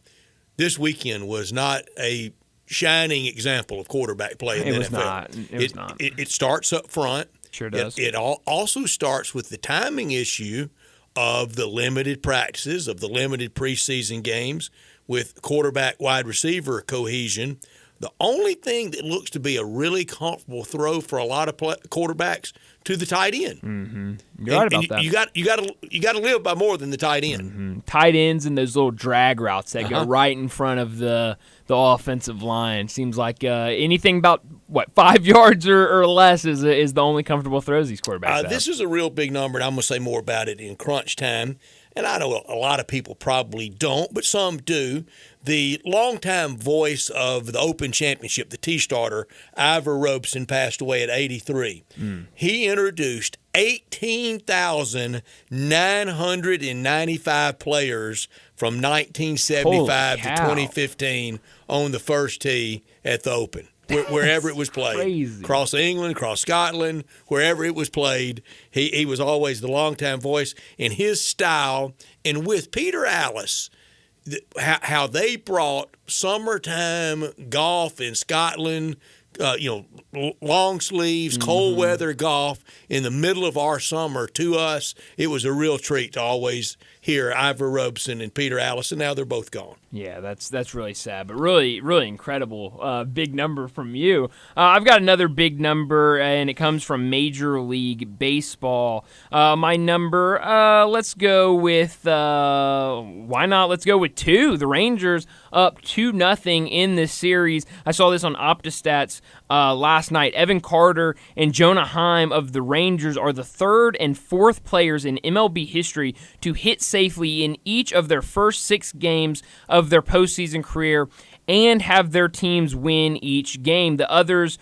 are Boog Powell, who had 8, and Mike Moustakas with 6. So really, really a good hot start for both Evan Carter and Jonah Heim. Evan Carter, obviously the young rookie for the Rangers that has really come up with some massive plays. But really, when you look at this Rangers team, up 2-0 in this series, and that's why I made this big number 2, because when you look at the batters for the Rangers, it's really been from top to bottom. It's been 1 through 9, all coming up in clutch spots to lead to this 2-0 lead. They get contribution from everyone, and Bochy's punching every right button. Big Boog Powell, the rotund first baseman for the Baltimore Orioles. How about that? A couple names, couple fun names there, Boog and Moustakas there. You know a guy named Boog is fun. Oh, gotta be. Gotta be fun. Gotta be the life of the party. But no, I mean, I'm really excited for what the Rangers have done. I'm really excited for this game 2 tonight between the Phillies and the D-backs, and I'll be 2 again. I'll be surprised if both these series go 2-0 after 2 games. I'm for my Philly friends, Greg Gaston, our friend Pat Donahue at the Rendezvous. I'm for my Phillies friends, but I'm okay with however it falls out, and I'm enjoying these games, really not caring who wins. I care to watch. Sure. I'm passionate about baseball. I love it. It's my favorite sport. But I'm not all torn up over it like I would be if my team was in it. Yeah, no, it's been really fun to watch. I think kind of the new flavor of teams, apart from what we've kind of seen the Almost past 5 or 6 years. I go, okay, I'm okay by that. Yeah, I'm fine with that. I'm not really cheering for either side. I'm just cheering for fun postseason baseball. I'll let those people fight it out. Yeah, and that's what we're getting. But that'll do it for our second hour. Let's get to a break. When we come back, we'll talk NFL with Bo Marchand. What do you get when you have a dream, a beer, and a business plan? Meddlesome Brewing. Meddlesome's classic ales and lagers capture the true Memphis spirit. Strong, tenacious, and unforgettable. Meddlesome captures true Memphis spirit as well, with community events including the Meddlesome Meandering 0.5K Saturday, November 4th with live music, event cup, and plenty of brews like Memphis Style and 201 Hopler. Meddlesome Brewing on Trinity in Cordova, just east of Shelby Farms. On tap and can packages. Meddlesome Brewing. Never settle, always meddle. Response to the all-new Genesis Diamonds has been incredible. People are loving what we brought to Memphis. Genesis is a different kind of jewelry store with more jewelry than you've ever seen in one place at prices you never thought possible. What's the Genesis secret? Our owner was born and raised in the diamond industry in Tel Aviv. After selling wholesale to high-end jewelry retailers for years, he hated the insane markups they were getting away with. So he stopped selling to the stores and started selling direct to the public. That philosophy is still a core part of Genesis DNA as we continue to sell the highest quality diamonds at true no middleman direct importer prices. With international connections and massive buying power, Genesis has what it takes to beat anyone else's price every day on every diamond. Discover the Genesis difference, forever changing how people in Memphis buy diamonds and fine jewelry. Now open at Poplar and Perkins, the official jeweler of the Tennessee Titans. Did you know nearly 40% of men under 40 and over 75% of men over the age of 40 experience sexual performance concerns? At the Memphis Men's Clinic, their experienced physician performs a comprehensive evaluation that determines which specific issues may interfere with your sexual performance. These issues can vary and range from anxiety to medical issues, low testosterone, or erectile dysfunction. The Memphis Men's Clinic has evaluated hundreds of men of all ages over the years and reestablished a normal sexual life. The Memphis Men's Clinic will work aggressively to resolve issues and allow you to restore your sexual health and overall well-being. That's the Memphis way, or 90 years old. Come and get cared for the Memphis way. Treatment that's based on your specific needs after a professional clinical evaluation by their experienced board-certified physician. Call the Memphis Men's Clinic today at 901-443-0475 or visit memphismensclinic.com. I'm with John Burgos from the world-famous Rendezvous in the Alley since 1948. Brett, I want to talk about our seasoning and sauce today. Our sauce is a great blend of sweet, mustard, and vinegar. It's good on so many items other than barbecue. It's good on pizza. People use it in lieu of ketchup. But our seasoning is the original dry rub, created by my father using a mixture of Greek and Cajun spices. People think our sauce and seasoning are good just during the grilling season. Nothing could be further from the truth. It's good year-round. Our seasoning is good on fish, chicken, deviled eggs, corn on the cob, French fries. People even put a dash in a Bloody Mary. To get a complete list of all of our recipes using our products, go to hogsfly.com, click recipes, and you'll see 50 wonderful items and dishes. And Brett, our sauce and seasoning is available at most grocery stores, and if they don't have it, please remind your grocer to stock it. And our slaw is also available at most Kroger stores. Thank you, John. The Rendezvous, Mr. Charlie Burgos' Rendezvous in the Alley since 1948 and celebrating its 75th year. This fall, as you settle back into a busier routine, your home may be sitting empty and vulnerable. SimpliSafe's revolutionary home monitoring innovation, 24/7 LiveGuard protection, helps stop crime in real time. If an intruder breaks in, monitoring agents can see, speak to, and deter them. Get 20% off your new system when you sign up for Fast Protect Monitoring. Visit simplysafecolin.com. There's no safe like SimpliSafe. Visit Frontier Western Store today for new shirts and boots. Frontier is your top Carhartt store in the Mid-South. There's thousands of in-stock shirts and jeans. They have the classic K87 pocket tee in every color they make, including new ones just released. Available small to 4X. Want new jeans? Frontier has you covered with super tough work denim by Carhartt. And you've got to check out their selection of Ariat jeans for men, women, and children. You'll love how easy it is to find the size and style you need. Have you seen Frontier's remodeled world-famous boot showroom? It continues to expand. New styles by Ariat just arrived, plus plenty of in-stock proven classics too. Whether you need work or dress boots, trust that Frontier's the place to come. See thousands of pairs of Ariat boots and thousands more by Dan Post, Corral, Durango, Rocky, Twisted X, and others. And Frontier's pricing is lower than online and chain stores, so you know just the local shop to visit. Frontier Western Store, 5880 Goodman Road in Olive Branch, and on the web at frontierwesternstore.com. Locally owned and operated since 1967. Sports 56 traffic. Good afternoon. They're still working this serious wreck in the Midtown area. A car has hit the bridge, almost coming off the bridge there over 240. Again, it's got traffic really slow going northbound on 240 right now. Again, up in the Midtown area at South Parkway. It's just crawling along. 240 northbound at South Parkway because of that car that's hanging off that bridge. Traffic's increasing even more over here on 240 east up by Poplar. It's heavy now on 40 eastbound as you travel from Sycamore View Road all the way out into Fayette County. Hey, Weimer's Jewelry, they're back open better than ever. 7525 Highway 64. I'm Commander Chuck with your on-time traffic.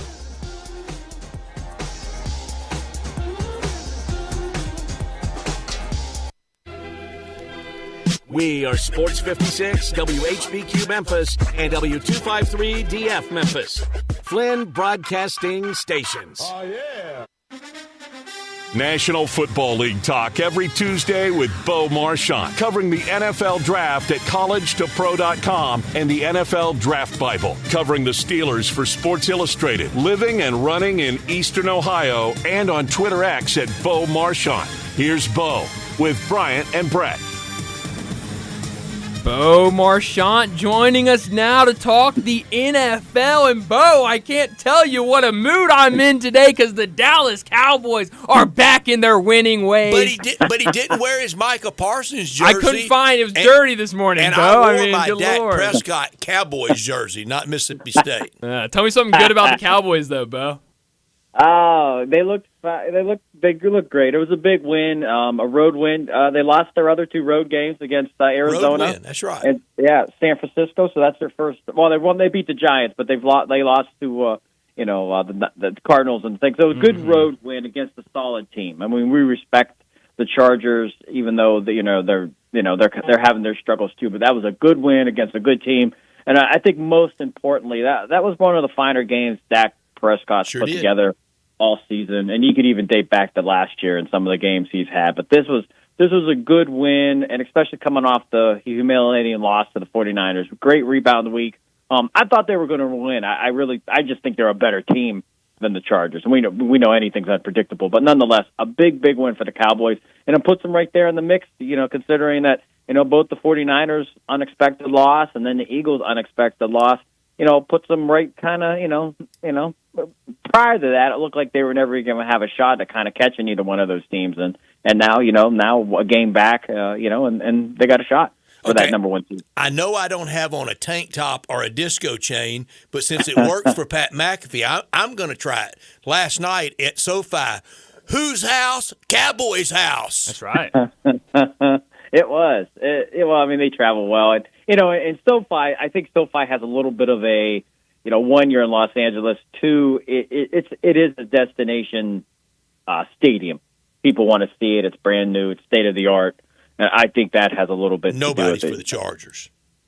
Yeah. That's the Chargers. And they're ever since they left San Diego, they're kind of a team without a home. They play second fiddle to the Rams, and the Rams move in. They win a Super Bowl right off the cuff. So, they're the native of the team. They've been there before they, So it's the Chargers are in a weird spot. But if they really start the win and really put it together, people will change their tune and dish the Rams, and they'll walk around the grocery store saying they've been a Chargers fans when John Hadl was playing. So. 2 days in a row, a John Hadl reference. What is going on? And I told Bryant yesterday that he wore number 21 at quarterback. Wow. Who would have known? Yeah. Well, the Packers made him switch to 12. They wouldn't let him wear 21. It was the only team he ever played with that wouldn't allow him to wear 21. Oh, wow. That's what. Do you know why? Was this the Packers, I guess, were kind of stuffy about, that's not a quarterback number. Well, they'd be having fit today with everybody wearing their numbers. Yeah, but they do. When does Justin Herbert win a big game or any game? He's great. He hadn't won that much. I think it's a team effort. We know he can play great. Last year, I think the Monday night game when he hurt his ribs, he stayed in the game, and I thought that was a fantastic performance, gritty. But they're struggling. They're 3-3 or 2-3, I should say. And then in the 2 wins, very questionable calls in terms of what Brandon Staley did on inside their own territories, going for it on 4th down. They didn't convert in either game, but they were able to get by and win those games. They have a little bit of work to do. The Chargers, and we know that. Herbert, it's kind of like a Sandy or a Los Angeles curse with that team. Phillip Rivers never won the big one. It's just Fouts never got to the big one. And those are high caliber. Fouts is in the Hall of Fame. Rivers will probably get there, and then you have Herbert, who is one of the best in the game. But it's early. Bo, you're really close to the rare 2-day in a row mention of another Chargers quarterback. Yeah. Go ahead and mention the only Super Bowl Charger quarterback. Stan Humphries. Stan Humphries. Trifecta. So, but listen, I think that's a team. It's they're the Chargers. They can look good. They'll win games, but they're one of those teams. It's kind of like Miami. I think they're great, but I still think they're soft. I don't fear them as much as I put them in the tweet that But there's just certain teams you just don't fear in terms of I would probably fear the Dolphins the way they're playing right now.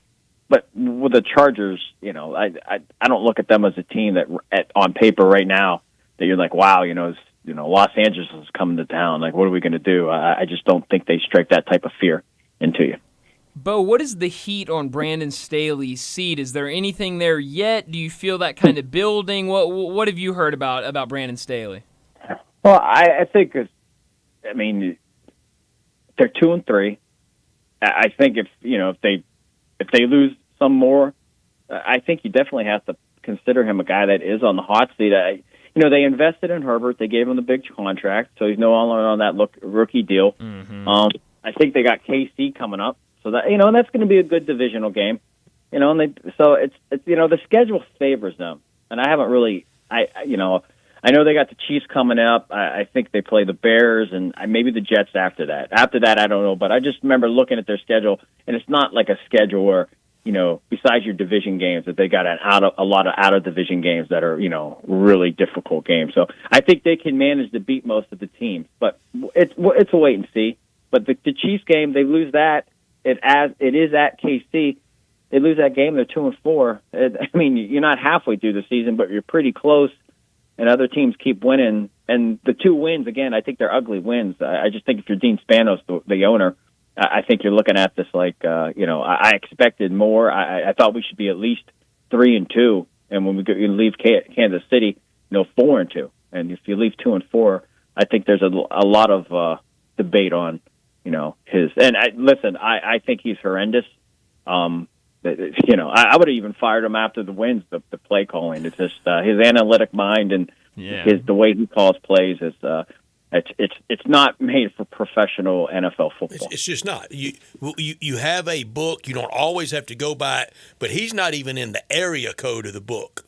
Yeah, that's what it is. We know teams do put more prominence in analytics and different things, going for it on fourth and different things, but.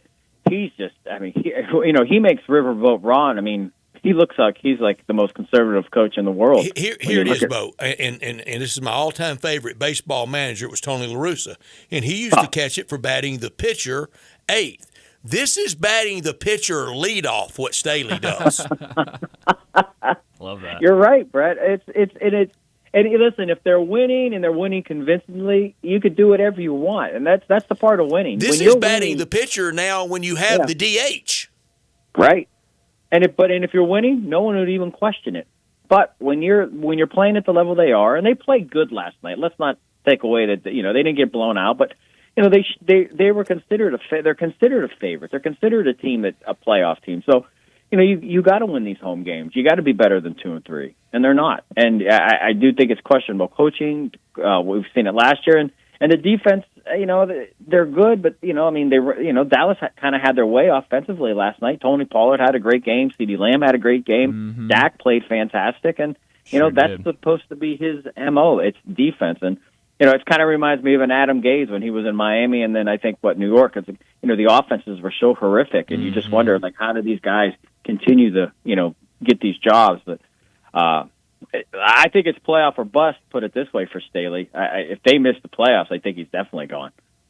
Bo, after week 1 beating the Chiefs, the Lions lose the next week at home against Seattle, but now almost quietly 5-1, with that being their only loss of the season. Do you think people forgot about them too early after that loss to Seattle? I just feel like a 5-1 team, people aren't talking about the Lions as much as some of these other undefeated and one-loss teams. Do you agree with that, or do you feel like they're being talked about enough? I think they're actually getting their due. But with that said, and we know that they beat the Chiefs week 1. And I think if you're going to beat the Chiefs anytime, I think you're going to upset a team early if you're going to rather than late once you get everything going. But they lose to Seattle, they beat Atlanta They beat Green Bay. They beat the winless Panthers. The Buccaneers. I don't care what the Buccaneers' record is. They're not a good football team. So again, so they beat the Chiefs. I look at and then they have the loss to Seattle. Their other 4 wins against Falcons, Packers, Panthers, Bucks. I mean, how much credence do you put into that compared to? Look at the Jets are 3-3. Look at the gauntlet that they had to go through so far. They've played mega teams. They played everybody so far, and even with Rodgers, they might have been 3-3. So I think Detroit is a fantastic team.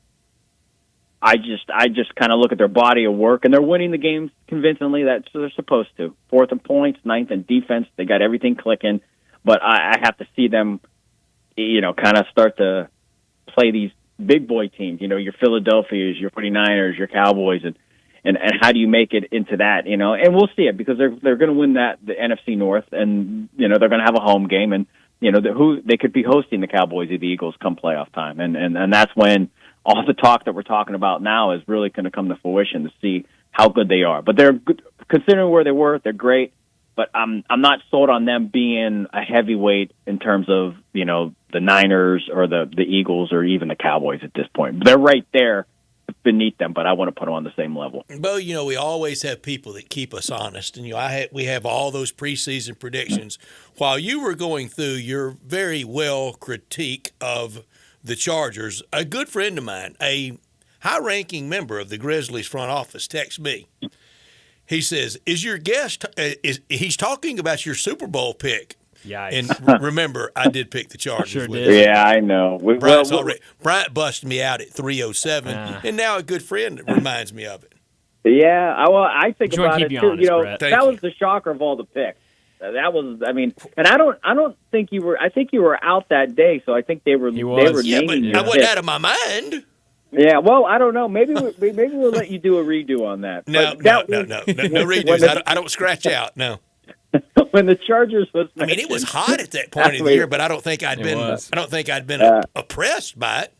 I think that you said Staley Coach of the Year. I think, didn't you? I think I. Oh no! I went all the way with him. Oh, now we got. Yeah. I think we just have to stop this segment. Brett, if you had Brandon Staley Coach of the Year, I thought he did. Man, that's almost fireable, isn't it? It is almost fireable. Yeah, you guys are going to have to go check the tape because it was so No. Coach of the Year. Chargers. Dan Campbell. Okay. Coach of the Year. Okay, all right. I was going to turn in my resignation. Oh, man. Yeah, I might have to. Good Lord. I'm too close to retirement for this, but we can't have this now. That was scary. Oh, good Lord. Bo, Julio Jones signed a 1-year deal with the Eagles today. How much does he help that offense? What do you make of the signing today? I don't make much of it. Me either, and I love him to death, but he doesn't help. He's just one of the great athletes ever. Oh, phenomenal. But yeah, it's a signing, big name guy. What he had. If they don't blow 28-3, he's MVP of that Super Bowl. When that catch when he was in the air sideways. Yeah. No, he's had that. You talk about a stretch there. 4 or 5 years of just complete dominance of the league. Fantastic player. But it's just not there. The last 2-3 seasons, he's just not the player he was. And last year he's in Tampa. He never made an impact. Cornbread Maxwell remains correct. Father Time's undefeated. Yeah, Father Time is undefeated. He finally got Brady. Brady had Father Time in a tussle for a while. He did. I think if the Tampa line was better, I think he'd still be playing. Vince Carter in the NBA had Father Time in a headlock for a while, but eventually he wins out. George Blanda, right? How long did he play, Brett? He was there for a long time. George Blanda was approaching 50. That's crazy. Yeah.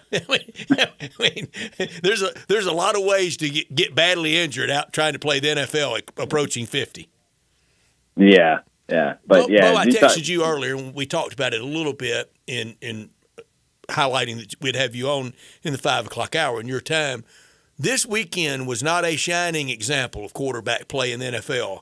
We had a quarterback from Shepherd College take NFL snaps in an October game. Not second weekend in August, not a USFL game, not a Division III game, but in the NFL, Shepherd College. Yeah, I wrote a piece last week. We got spoiled with the Bradys and the Mannings and Roethlisberger, Rivers, Ryan, etc. And you're trying to find new bodies, and it's difficult. It's very difficult. Even when you got down to that subset of Matt Ryan, Tony Romo, it was still really good. Yeah, like I said, we were spoiled. We really were. And now we have a transitional period, and those guys are, in the twilight. They're retired, and you have these young faces. And some teams, there's plenty of young superstars, and C.J. Stroud, a rookie, playing very well. Mm-hmm. You got your guys. Josh Allen. You got Patrick Mahomes, Jalen Hurts. Burrow. Sam Howell has had his moments, but those guys, you're still not sold. Like when you look at the league, you look. Miami's good, Buffalo's good. The Jets need Rodgers back. New England, they need a new quarterback. The Ravens are good. Even Watson, he's played well, but Pickett, who knows? Burrow, yes. Lawrence, yes. Richardson has looked good. Stroud, who knows what they do in Tennessee? You've got Mahomes. Garoppolo can't stay healthy. Herbert's the real deal. They're not happy at Russell Wilson. Then you flip it over to the NFC side. Hurts, Dak, Washington's a question mark. Daniel Jones and the Giants are bad. Ritter. Yeah. Question Ritter, mark. question mark. That whole division, Mm-hmm. I think. Whole division. Bryce Young's a rookie, but, Ritter, then, Derek Carr, he's another Kirk Cousins guy. He's just going to, he's going to play well enough, win some games, lose some games. Baker's played well, but we know he's not long-term. Isn't Derek Carr really just another David Carr? I think he's better than David, but the Saints have a good defense, and I don't want to put it all on Derek Carr, and who knows how healthy he is but I just think some of the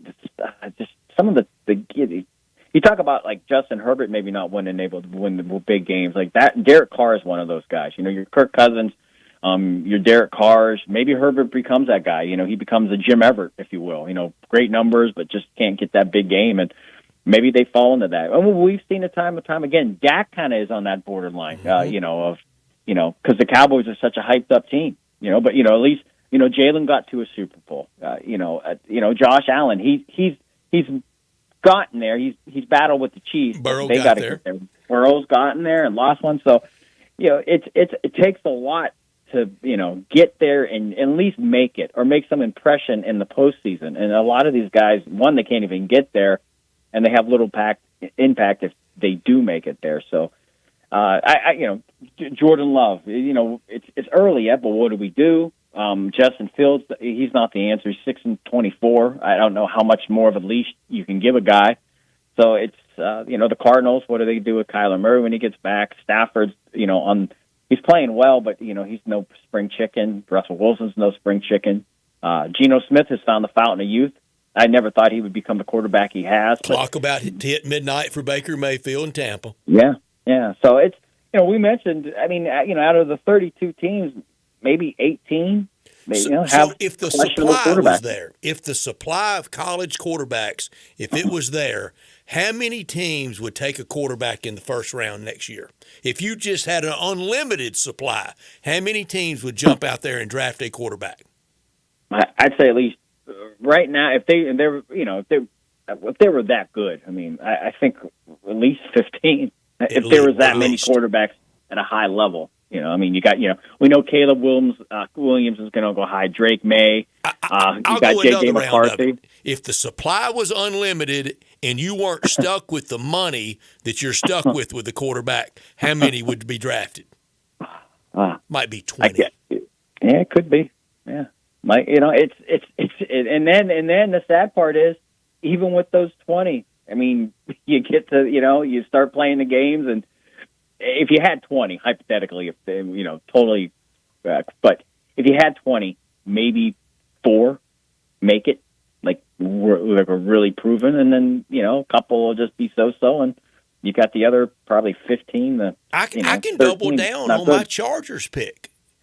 Almost as bad as that is Carolina to win that division and Bryce Young to be Rookie of the Year. Yeah. Well, it looked feasible at the time. You just sure did. It doesn't now. Wilkes, they finished good last. They had they finished strong. So you're thinking, okay, We're not getting the Matt Rule team. We're getting the team that could run the football and play good defense. That was what Steve Wilkes, when he was the coach, and he went 6-6 down the stretch. So I think when I looked at the Panthers, I was thinking, okay, you're getting a better quarterback, a kid that you can develop. But lo and behold, the line is very bad. And I think that's the other thing. Besides the quarterbacks being young, there's some, like Daniel Jones has been sacked. They allow 6 sacks per game. I don't know what they allowed the other night against Tyrod Taylor, but prior to that, they had 30 sacks, 6 sacks per game. No quarterback's going to survive in the National Football League, any league.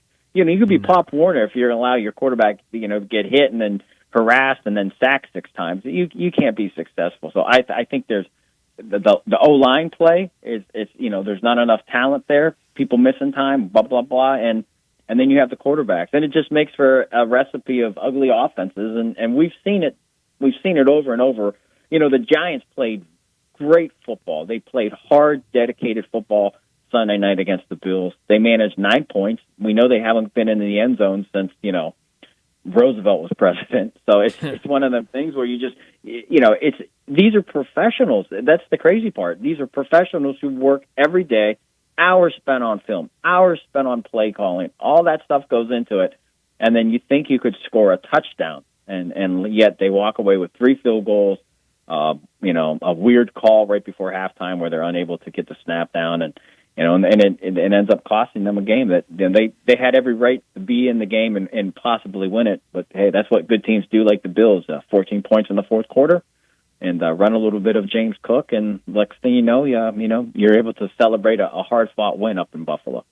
Bo, last thing for you. We're running out of time, but I am curious. Obviously, the 49ers took their first loss over the weekend to the Browns, and Deebo Samuel, Christian McCaffrey both left that game with injuries. What do you make of those injuries and this team moving forward after that loss? Well, I think the latest is I think they're expected to play, but the genius of Kyle Shanahan, they'll put Elijah Mitchell or Davis Price back there. They'll put you back there, Bryant, and you'll be able to be successful.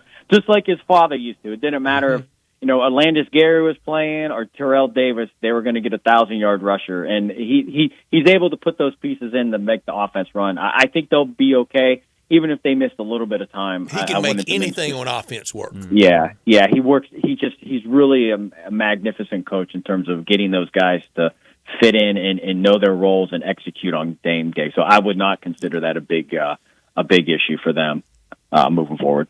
Well, hey, if you can pass the note along to Kyle Shanahan, if they need a wideout, I can free up some time. I can get over to San Francisco and Houston High School Mustang that's slot right. receiver. Bo. I did have some time in high school. Not a lot of plays with the varsity team, but that doesn't matter. I was great on the bench. People love I want to watching trust you in the postseason, though, Brian. You guys play the Cowboys. I think you'd be taking the dive and dropping balls and stuff. Well, Bo, I cannot confirm nor deny that. He's an effort guy, though, Bo. I am an effort guy, 110% every single time I'm out there. But, Bo, thanks so much for joining us. We'll do it again next week. Yep. Stay safe, gentlemen. Thanks, Have a great Bo. week.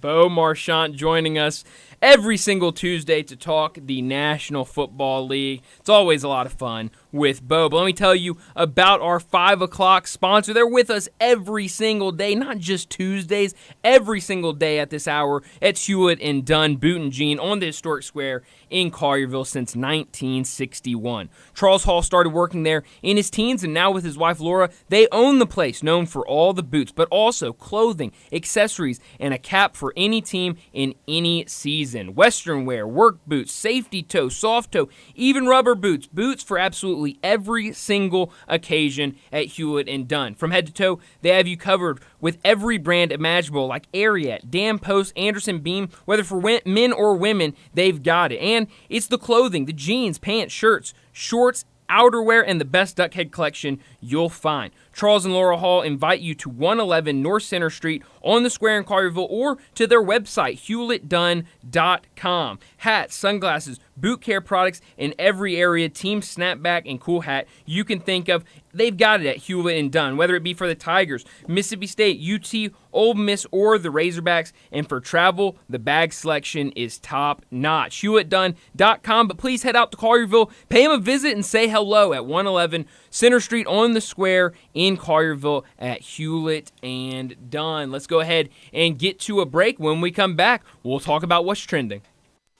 Be sure to follow us at Sports56 WHBQ on Twitter, Facebook, Instagram, and YouTube to watch live video of our shows, stay up to date with station events, and have chances to win prizes. Don't miss out on anything that's going on. Follow us at Sports56 WHBQ. When you're watching the Tigers play or whatever team you support, you always look for the end result, the winning score. And when you're thinking of selling your home, the ultimate goal line is the closing table. This is Sheldon Rosengarten with Marks Bensdorf Realtors. Getting your home sold for what you want and when you want it makes everyone happy. You should talk to 2 to 3 real estate brokers when you're thinking of selling your home, and make sure I'm one of them, especially if you want results. Most people have heard that when you want the job done, you need to call Sheldon. Call or email me today and find out about my highly successful strategic marketing program with the Shellbucks option. You can reach me at 682-1868 or memphisrelocate.com. That's Sheldon Rosengarten. Call today at 682-1868 or memphisrelocate.com. And go Tigers!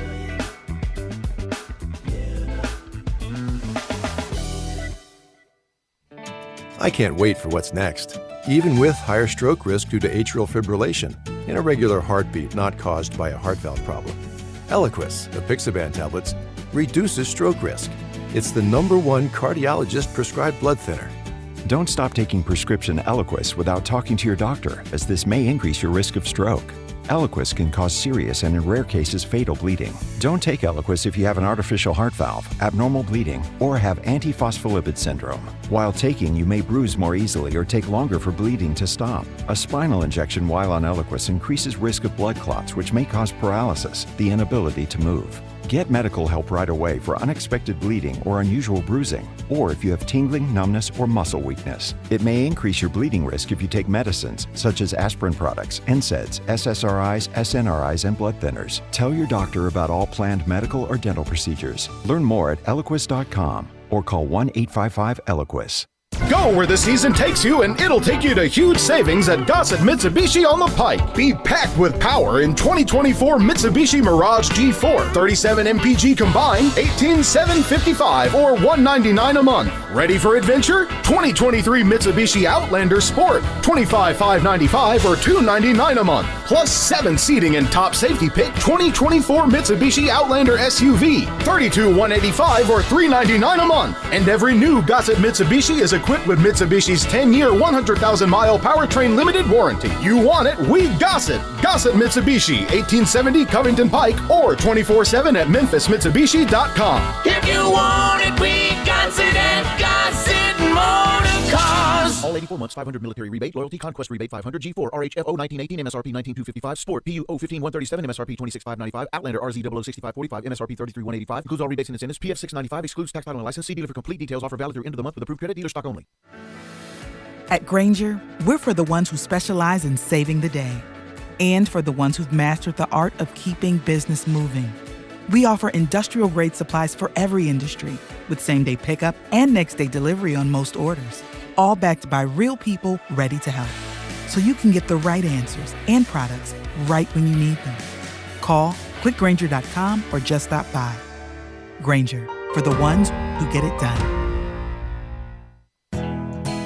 Nestled in the heart of East Memphis, located corner of Park and Cherry, is a beautiful residential neighborhood. I'm here at Town Village Audubon Park interviewing a new resident, Carolyn. Share with us why you chose Town Village. Well, if your parents or special friends need to make that big move, let me share with you my experience. It was tough for me to leave home, but then I discovered Town Village. I would like to highly recommend Town Village to you and your loved ones. After looking at all the amenities and meeting all the people and staff, I was hooked. From restaurant, bistro, 3 meals per day, housekeeping, transportation, security, health care, physical therapy, exercise room, and even a heated pool and spa. Come see us and make your new home at Town Village. Visit us and call Daniel at Town Village Audubon Park at 901-374-7342. There's no place like home, Town Village. Memphis's oldest restaurant, Coletta's, was established in 1923 to give Memphians the best Italian food possible. And I'd say they got it right. They are the creators of the barbecue pizza. It was Elvis's favorite, and I know for a fact that a large will feed one person all weekend. If you need to feed several, though, Coletta's caters any event. Choose from homemade lasagna, ravioli, Alfredo, primavera, and so many other delicious items you can't help but enjoy. Impress employees or clients and treat them to Coletta's for lunch or dinner. Plan ahead and get your holiday party booked at Coletta's. Elvis's favorite place to go eat with his buddies at the South Parkway location, and Coletta's even has an Elvis room dedicated to him. Call Coletta's on South Parkway at 948-7652 or Appling Road at 383-1122. Coletta's. It was Elvis's favorite, and it should be yours too.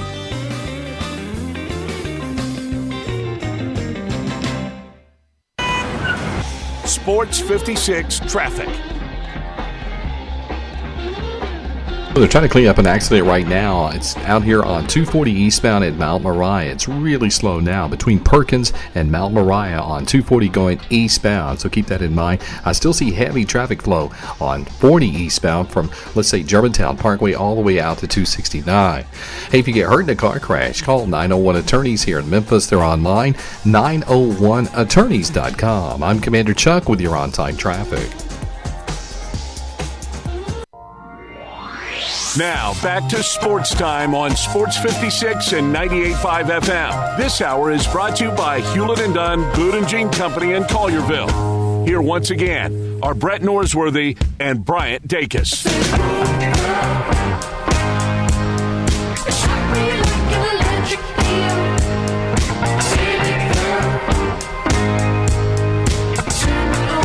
Welcome back into Sports Time. We got a little less than 30 minutes left in today's show. And Brett, I know football season, a lot going on right now, but basketball season starting to kind of turn up. We got the AP poll out yesterday. We talked a little bit about it. A week from tonight, NBA starts. Yeah, a week from tomorrow night, the Grizzlies start at home, which is incredible. And then right after that, we'll be talking about opening day for college basketball. So it's really going to be here. Yeah, I love the polls released, whether it's Ken Palm or AP. Take your pick. Next week we'll do a mountain of NBA picks. I need to really study hard after those NFL picks. Woo. I can't blame this on the heat, can I? No, There's no heat right now. Not any heat. Maybe you could blame it on like a cold or something, like the weather change. How about just really bad picking? Well, I guess you could do that. I mean, hey, look, your words, not mine. A lot of season left for my Chargers, That's right. though. That is right. Well, and the AP out. First of all, there's no way their top four is going to end up being the Final Four. If nothing else, bracketing, seeding, regionally, pod system. KU 1, Duke 2, Purdue 3, Michigan State 4. We know Purdue won't be there at the end. No. They never are. Never are. Well, under a lot of different good coaches, they never are. For the Tigers, we were talking about earlier with Dave, I wouldn't be distressed at all if I'm diehard Tiger fan over where they came out in this poll, because we know with this schedule, not just November, but any kind of decent start, a good trip to the Bahamas, go 2-1 there, win at Mizzou, take care of some other teams, get into December with A&M and Clemson and UVA. You could look up starting the conference portion of the schedule after the new year. The Tigers could be in the top 7 or 8. Oh, yeah. Easily. I think... you got to win. It's a meritocracy. Yeah. No, you're absolutely right. And when you look at the AP poll, obviously you know you're going to get 2 games against Florida Atlantic, but that's towards the end of the season. You're going to see Texas A&M. They're 15th. You've got a shot at playing Arkansas. They're 14th. And then even if you look at receiving votes, Missouri's in there with a couple receiving votes. Virginia's in there with a lot of receiving votes. So you're going to play, especially in this non-conference slate Clemson's early. Not. They could. Right. They could improve. Absolutely. Ole Miss. Absolutely. Now, today, our friend Blake Loveland, Blake's going to start being with us after college football, after we kind of are through with our college football regular guests, either Wednesday or Thursday. He's going to be with us regularly after we get toward the new calendar year. He tweeted this out. Here's the predicted order of finish in the SEC. Tennessee 1, A&M 2. There they are. Arkansas 3, Kentucky 4, Bama 5, Auburn 6, Mississippi State 7. Chris Jan's second year at State. 8, Florida. I got to see that. 9, Mizzou. 10, Ole Miss. 11, Vandy. 12, Georgia. 13, LSU. 14, South Carolina. With what Dennis Gates and Chris Jans did last year in year one, 10 won't cut it for Chris Beard at Ole Miss. No. For that kind of chance and that kind of money? Yeah, that's a really good point. Because you saw, especially Missouri, what Missouri what they were able to turn around. They won a game in the tournament. Sure did. And so really should have gone to the Sweet 16, but they still overachieved. Yeah, and so I think you're right. I think with kind of the excitement that Chris Beard brings, what he's done at his previous stops. Yeah, I mean, I'm not talking about fired after the first season by any means, but there's going to be some people that are upset and going, what happened this year if they don't get Ed Murphy, 1986, taking over at Ole Miss. This is NIL and all the splash and panache that goes with hiring Chris Beard. I bet you in his career, he's never been preseason 10 in any league, not even first year at ULR. Probably not, no. So I think you're absolutely right, and we've already seen. Won't get it. No, we've already seen what he's brought in at Ole Miss to, through this transfer portal. Now, you've got to kind of play that game now of can you get these guys eligible? How many of those guys can you get eligible for the season? But you're absolutely right. If you can't get them eligible, why recruit them? Well, that's a question for a lot of coaches in both college basketball and college football. Great team picture. It looked good, but none of them were eligible. I couldn't play any of them. Exactly. What'd they get you? I'm also, Missouri at 9 is surprising. Right outside of the top 25, I get it. I'm not saying they should be maybe in the top 6. Kentucky's overdone in this. Yeah, and I didn't even get to David Cobb yesterday, but I think David Cobb has, in terms of all of his colleagues that ranked Kentucky yesterday, let me go back and see, because I wrote down a question for David Cobb yesterday. He has Kentucky finishing 6th. Which Kentucky 4th in the preseason I think that's a little high. He's got him well, and that's low in terms of his colleagues because he's the only person that had Kentucky lower than 4th, and one of his colleagues had Kentucky winning the whole thing. Please. So yeah. Who did that? Well, no, I don't want to put their name out there, but yeah, one person had them winning the whole thing. There's some serious cow love out there in the media. There is, but I think you're right. I mean, Tennessee, A&M, Arkansas, even Alabama, what they did in the offseason. Now, I know kind of the same thing of you got to kind of show me with Alabama in terms of the tournament. See him in a big game. Yeah. And so, but there's some really good teams at the top of the SEC this year. And some, you look down at Missouri being 9, I think they're going to be a team that really surprises a lot of people. Okay, this is not official W's and L's, but let's just say if this occurred. Tigers opening night beat Jackson State. Mm-hmm. Go to Mizzou and win. Beat Alabama State. Go to the Bahamas and go 2-1. And then in December, you win at Ole Miss. You split at VCU A&M. You beat Clemson, Virginia, Vandy, Austin Peay.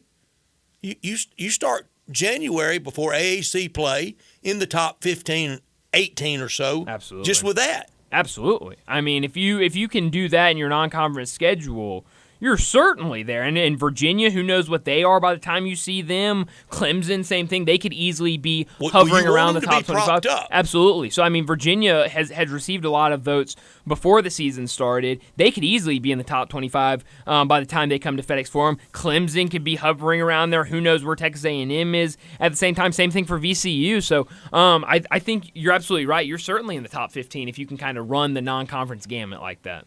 Where are you on Grizzlies? We'll do it officially next Tuesday or so, Wednesday, official win total. What's your ballpark? DeMichael Cole didn't even want to play in a trading range. No. He jumped out there at 48. Yeah. I'm probably around 46, 48, What's somewhere the in Vegas there. total, 46? Give me 1 second. I think it's in that neighborhood. I'm around 47. I swear. I don't know what it's going to be. But here's the tough part. What does it correlate to? What does it translate to? Does 47, 48, is that a 4 seed? Is that a 5? Is it a 6? That's a good question. Let's see. Can't go lower than play-in, can it? No, I don't think so. Let me find the Grizzlies here. I've got them all pulled up, and it looks like the Grizzlies' win total is at 45.5, so right there at 46. It would be. Well, Vegas knows what they're doing, don't they? They sure do. They sure Make do. it right there where it's really squishy and tough. The over for the Grizzlies is so over 46.5 would be plus money, plus 105 right now. So Vegas is thinking, or at least the bettors are thinking they're going to go under. I'm going to stick at 47. That's when we do it next week. And we'll do all those picks next week. I'm trying to catch up with Brian Geltzeiler as well. I want to catch up with Evan Barnes next week and local Grizzlies guest as well. But it's that time of year. It really is. I'm trying to find some teams. Who would you think would be kind of in the same range as the Grizzlies in terms of wins? New Orleans? Let's see, New Orleans. New Orleans Pelicans, they are sitting at 44.5. Dallas is sitting at 43.5. Okay, Grizzlies over both of those. So Grizzlies over both of them. That's significant seed lines. It sure is. Let's see, Clippers at 46.5. Lakers We hate the Clippers, don't we? Do we still? I don't mind them as much anymore. The Lakers are sitting at 47.5, so right there above. Warriors 47.5. Suns are 51.5. Nuggets 53.5. I'd bet the under on the Suns. Yeah. First of all, starting the new year is a lot of new. Mm-hmm. No, you're absolutely right about that. And I didn't get to see. I think the first preseason game they all played together was last night. And supposedly a lot of people were saying they did not look very good. Now, obviously, who is Landers Nolly with? Is he with New Orleans? He is with New Orleans. I think so. Will he make that team? No, I think he'll be a G League guy. Unfortunately. They actually waived him yesterday. Okay, it looks he like won't then. So yeah, so it's they'll probably get him in the waive him and get him in the G League system is what I would guess. Yeah. So it looks like he signed an Exhibit 10. If you did Virginia Tech Hokies, Cincinnati Bearcats, Memphis Tigers in the NBA, who claims Landers Nolly? Certainly not Memphis. Why not? All three. I don't think. Why not? I don't think. I mean, I guess you could. I think that's the answer for all of this. Yeah. If they ever played for you, I mean, I mentioned Malik Heath, and he was at Ole Miss 1 year. He played a lot longer at State. Who does X player claim though? You know, I don't think Landers claiming Memphis. Well. Markell never claimed Ole Miss. He was Tigers. Yeah. That's true. That's interesting. I mean, it's a good question. What would Antonio Barton call himself? That's a good question. Both? Big Orange? Tiger? You can't be both. Can't be both. You can't be both. Sense, no. I'm sorry. You got to pick one. You got to. And I think the one you pick's the last one you were. I think so. And I think, like, in terms of Landers Nolly, I think it would certainly be Cincinnati if he had like, I think when he's announced for the Birmingham Squadron this year, I think it will say from the University of Cincinnati, Landers Nolly. You know, I think it's going to be that sort of thing. So, but I mean, it's a good question because I think Memphis fans could claim him. He spent 2 years. One of my new favorite things out at football, any level. Okay. Man, do the PA guys get into the third down. That is their time to shine. Great. Oh, it sure is. It sure is. Third down is where you really show off your PA skills. I mean, they let it roll, too. And I think it's like a battle between all of them. Is like, who really wants it more, you know? And third down is their time they let now. It go. Yeah, I only did PA once, and I never want to do it again. It was not fun. I was yelled at a middle school football game by parents for mispronouncing middle school football players' names. PA one time did press box PA, just really? Like Phil Cannon did forever sure. at Tigers football. Interesting. That's probably a lot better than middle school PAing for a middle school football team. Not fun. I wouldn't advise it for anybody out there. But let's go ahead and get to our final break of the day. When we come back, we'll wrap up today's show. Talk about Crunch Time. We are real sports talk. Sports 56 WHBQ. Available on your radio dial at 560 AM and 98.5 FM, as well as around the world online at sports56whbq.com. Take us with you everywhere by downloading the Sports 56 app. And at home, just say, Alexa, play Sports 56. Wherever you are, stay tuned in to real sports talk. Sports 56 and 98.5 FM. Roofs, and more roofs. Chris Price here with Metro Builders. Is your roof leaking? Do you have mold stains on the ceiling of your home or business? Is your carrier denying your claim or offering a repair simply because they don't have enough documentation? You need a contractor that performs work for insurance claims for policyholders each and every day, and Metro Builders is here to assist. Call Metro Builders. At Metro Builders, we provide free estimates, consultation, and claim repairs. Metro Builders' process of arriving, inspecting, diagnosing problems, and estimating is second to none, commercial and residential. Our team of Hague-certified technicians are standing by to assist you with providing estimates and photos to your carrier to document your loss. All you owe is what your policy states. No large fees on top of the final scope. We use high-grade materials and are certified by companies like Atlas, CertainTeed, Owens Corning, and Mulehide with labor warranties up to 50 years on all of our jobs. Metro Builders provides roof repairs across the Mid-South. Call Metro Builders to schedule your inspection free. Call me. 901-375-1717. That's 901-375-1717.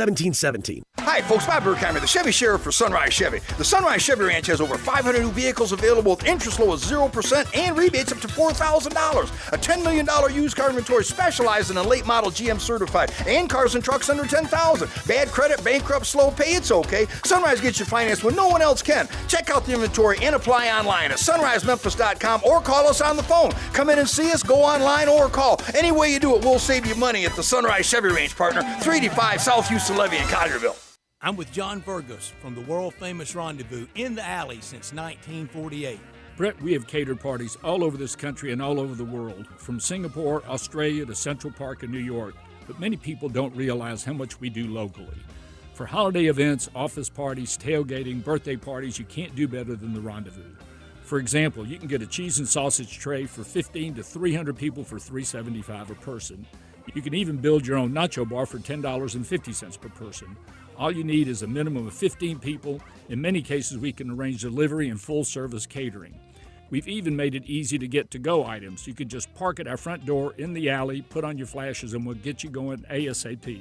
For all your catering items and prices, go to hogsfly.com, click on menu, and drop down to catering. Thank you, John. The Rendezvous, Mr. Charlie Virgos' Rendezvous in the Alley since 1948 and celebrating its 75th year.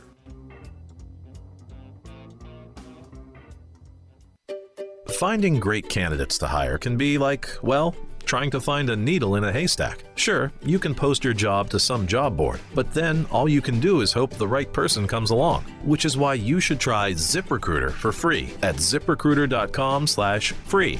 ZipRecruiter doesn't depend on candidates finding you. Its powerful technology identifies people with the right experience and actively invites them to apply to your job. You get qualified candidates fast. So while other companies might deliver a lot of hay, ZipRecruiter finds you what you're looking for. The needle in the haystack.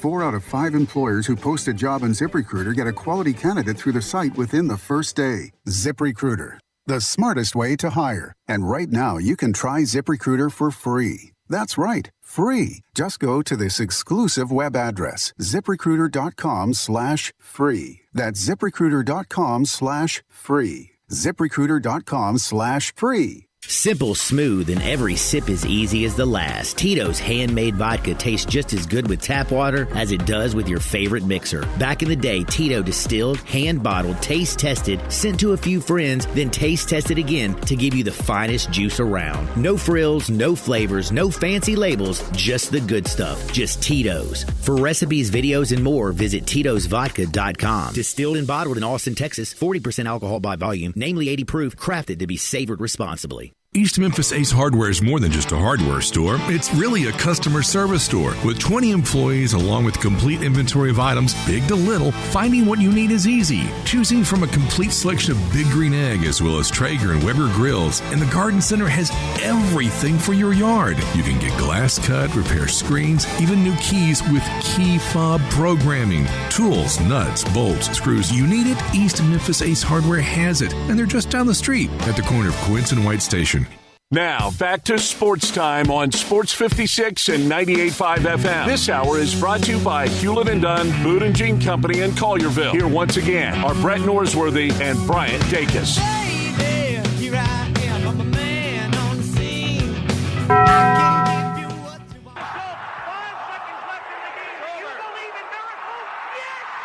Go crazy, folks! Go crazy! This is for all the biggest crunch time. You are looking live. In your life have you seen anything like that? Goodbye! Hello, Haskins. It's obviously crunch time. Hammer, nail, coffin, this baby is over.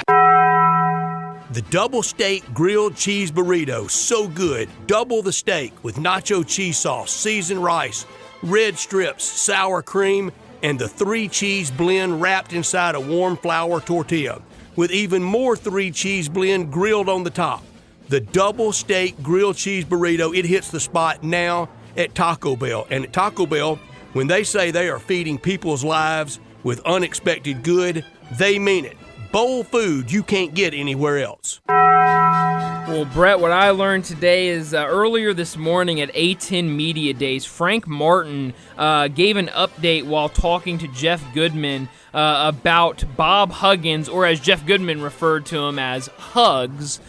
He said, quote, he hasn't had a drink since that day. One day he'll speak about what transpired. It's more complicated than the story that got out, and it's sad. But he's in great spirits. He's lost weight. He's in a great place right now. So I'm glad to hear Bob Huggins is seemingly doing really well, or Hugs, as Jeff Goodman referred to him as. But definitely glad to get a positive update on Bob Huggins. Yeah, it was a really bad way to go out, but it ended like so many feared that it would. What I learned, Texas Rangers rolling up 2-0 in the ALCS, need 2 of the next potential 5 to go to their 3rd World Series. 2010 versus Bruce Bochy and the Giants. 2011, the heartbreaker to the St. Louis Cardinals. If Bruce Bochy pulls this off, he's the best manager, no doubt, of the 21st century. And he's in a 3 or 4, 5 all-time club. Yeah, no, easily, I think. I mean, remarkable, really, what the Rangers have done. What I could have done without the news that came out earlier this afternoon that South Carolina head football coach Shane Beamer broke his foot in frustration after the loss to Florida over the weekend. He said after the game that he was so mad he kicked something, and because of all the adrenaline that was going around, everything that was happening, he didn't know at the time that he had broken his foot. He wakes up the next morning, his foot's hurting, and he gets it checked out, and sure enough, Shane Beamer breaks his foot after kicking something after a frustrating loss to Florida. I can't imagine the monster he's going to be if he ever wins big. Oh, man. Oh, imagine. I could have done without the passing of Ivor Robeson, the revered first T-voice starter of the Open. 83 years old. He introduced 18,995 players from 1975 to 2015, as I said earlier, with Peter Allis. They were treats of summertime golf from Scotland, cold weather golf, early in the morning. They made it a lot of fun. Yeah, that big number, and you just said it again. I mean, that's incredible. That really is. On the tee, Bryant Dacus. And very sad. From USA, Bryant Dacus. that's me. Where are you beaming tonight? Philadelphia for Arizona at Phillies. Merrill Kelly versus Arenola. That's Arizona State versus LSU. 48-43 all-time for Merrill Kelly.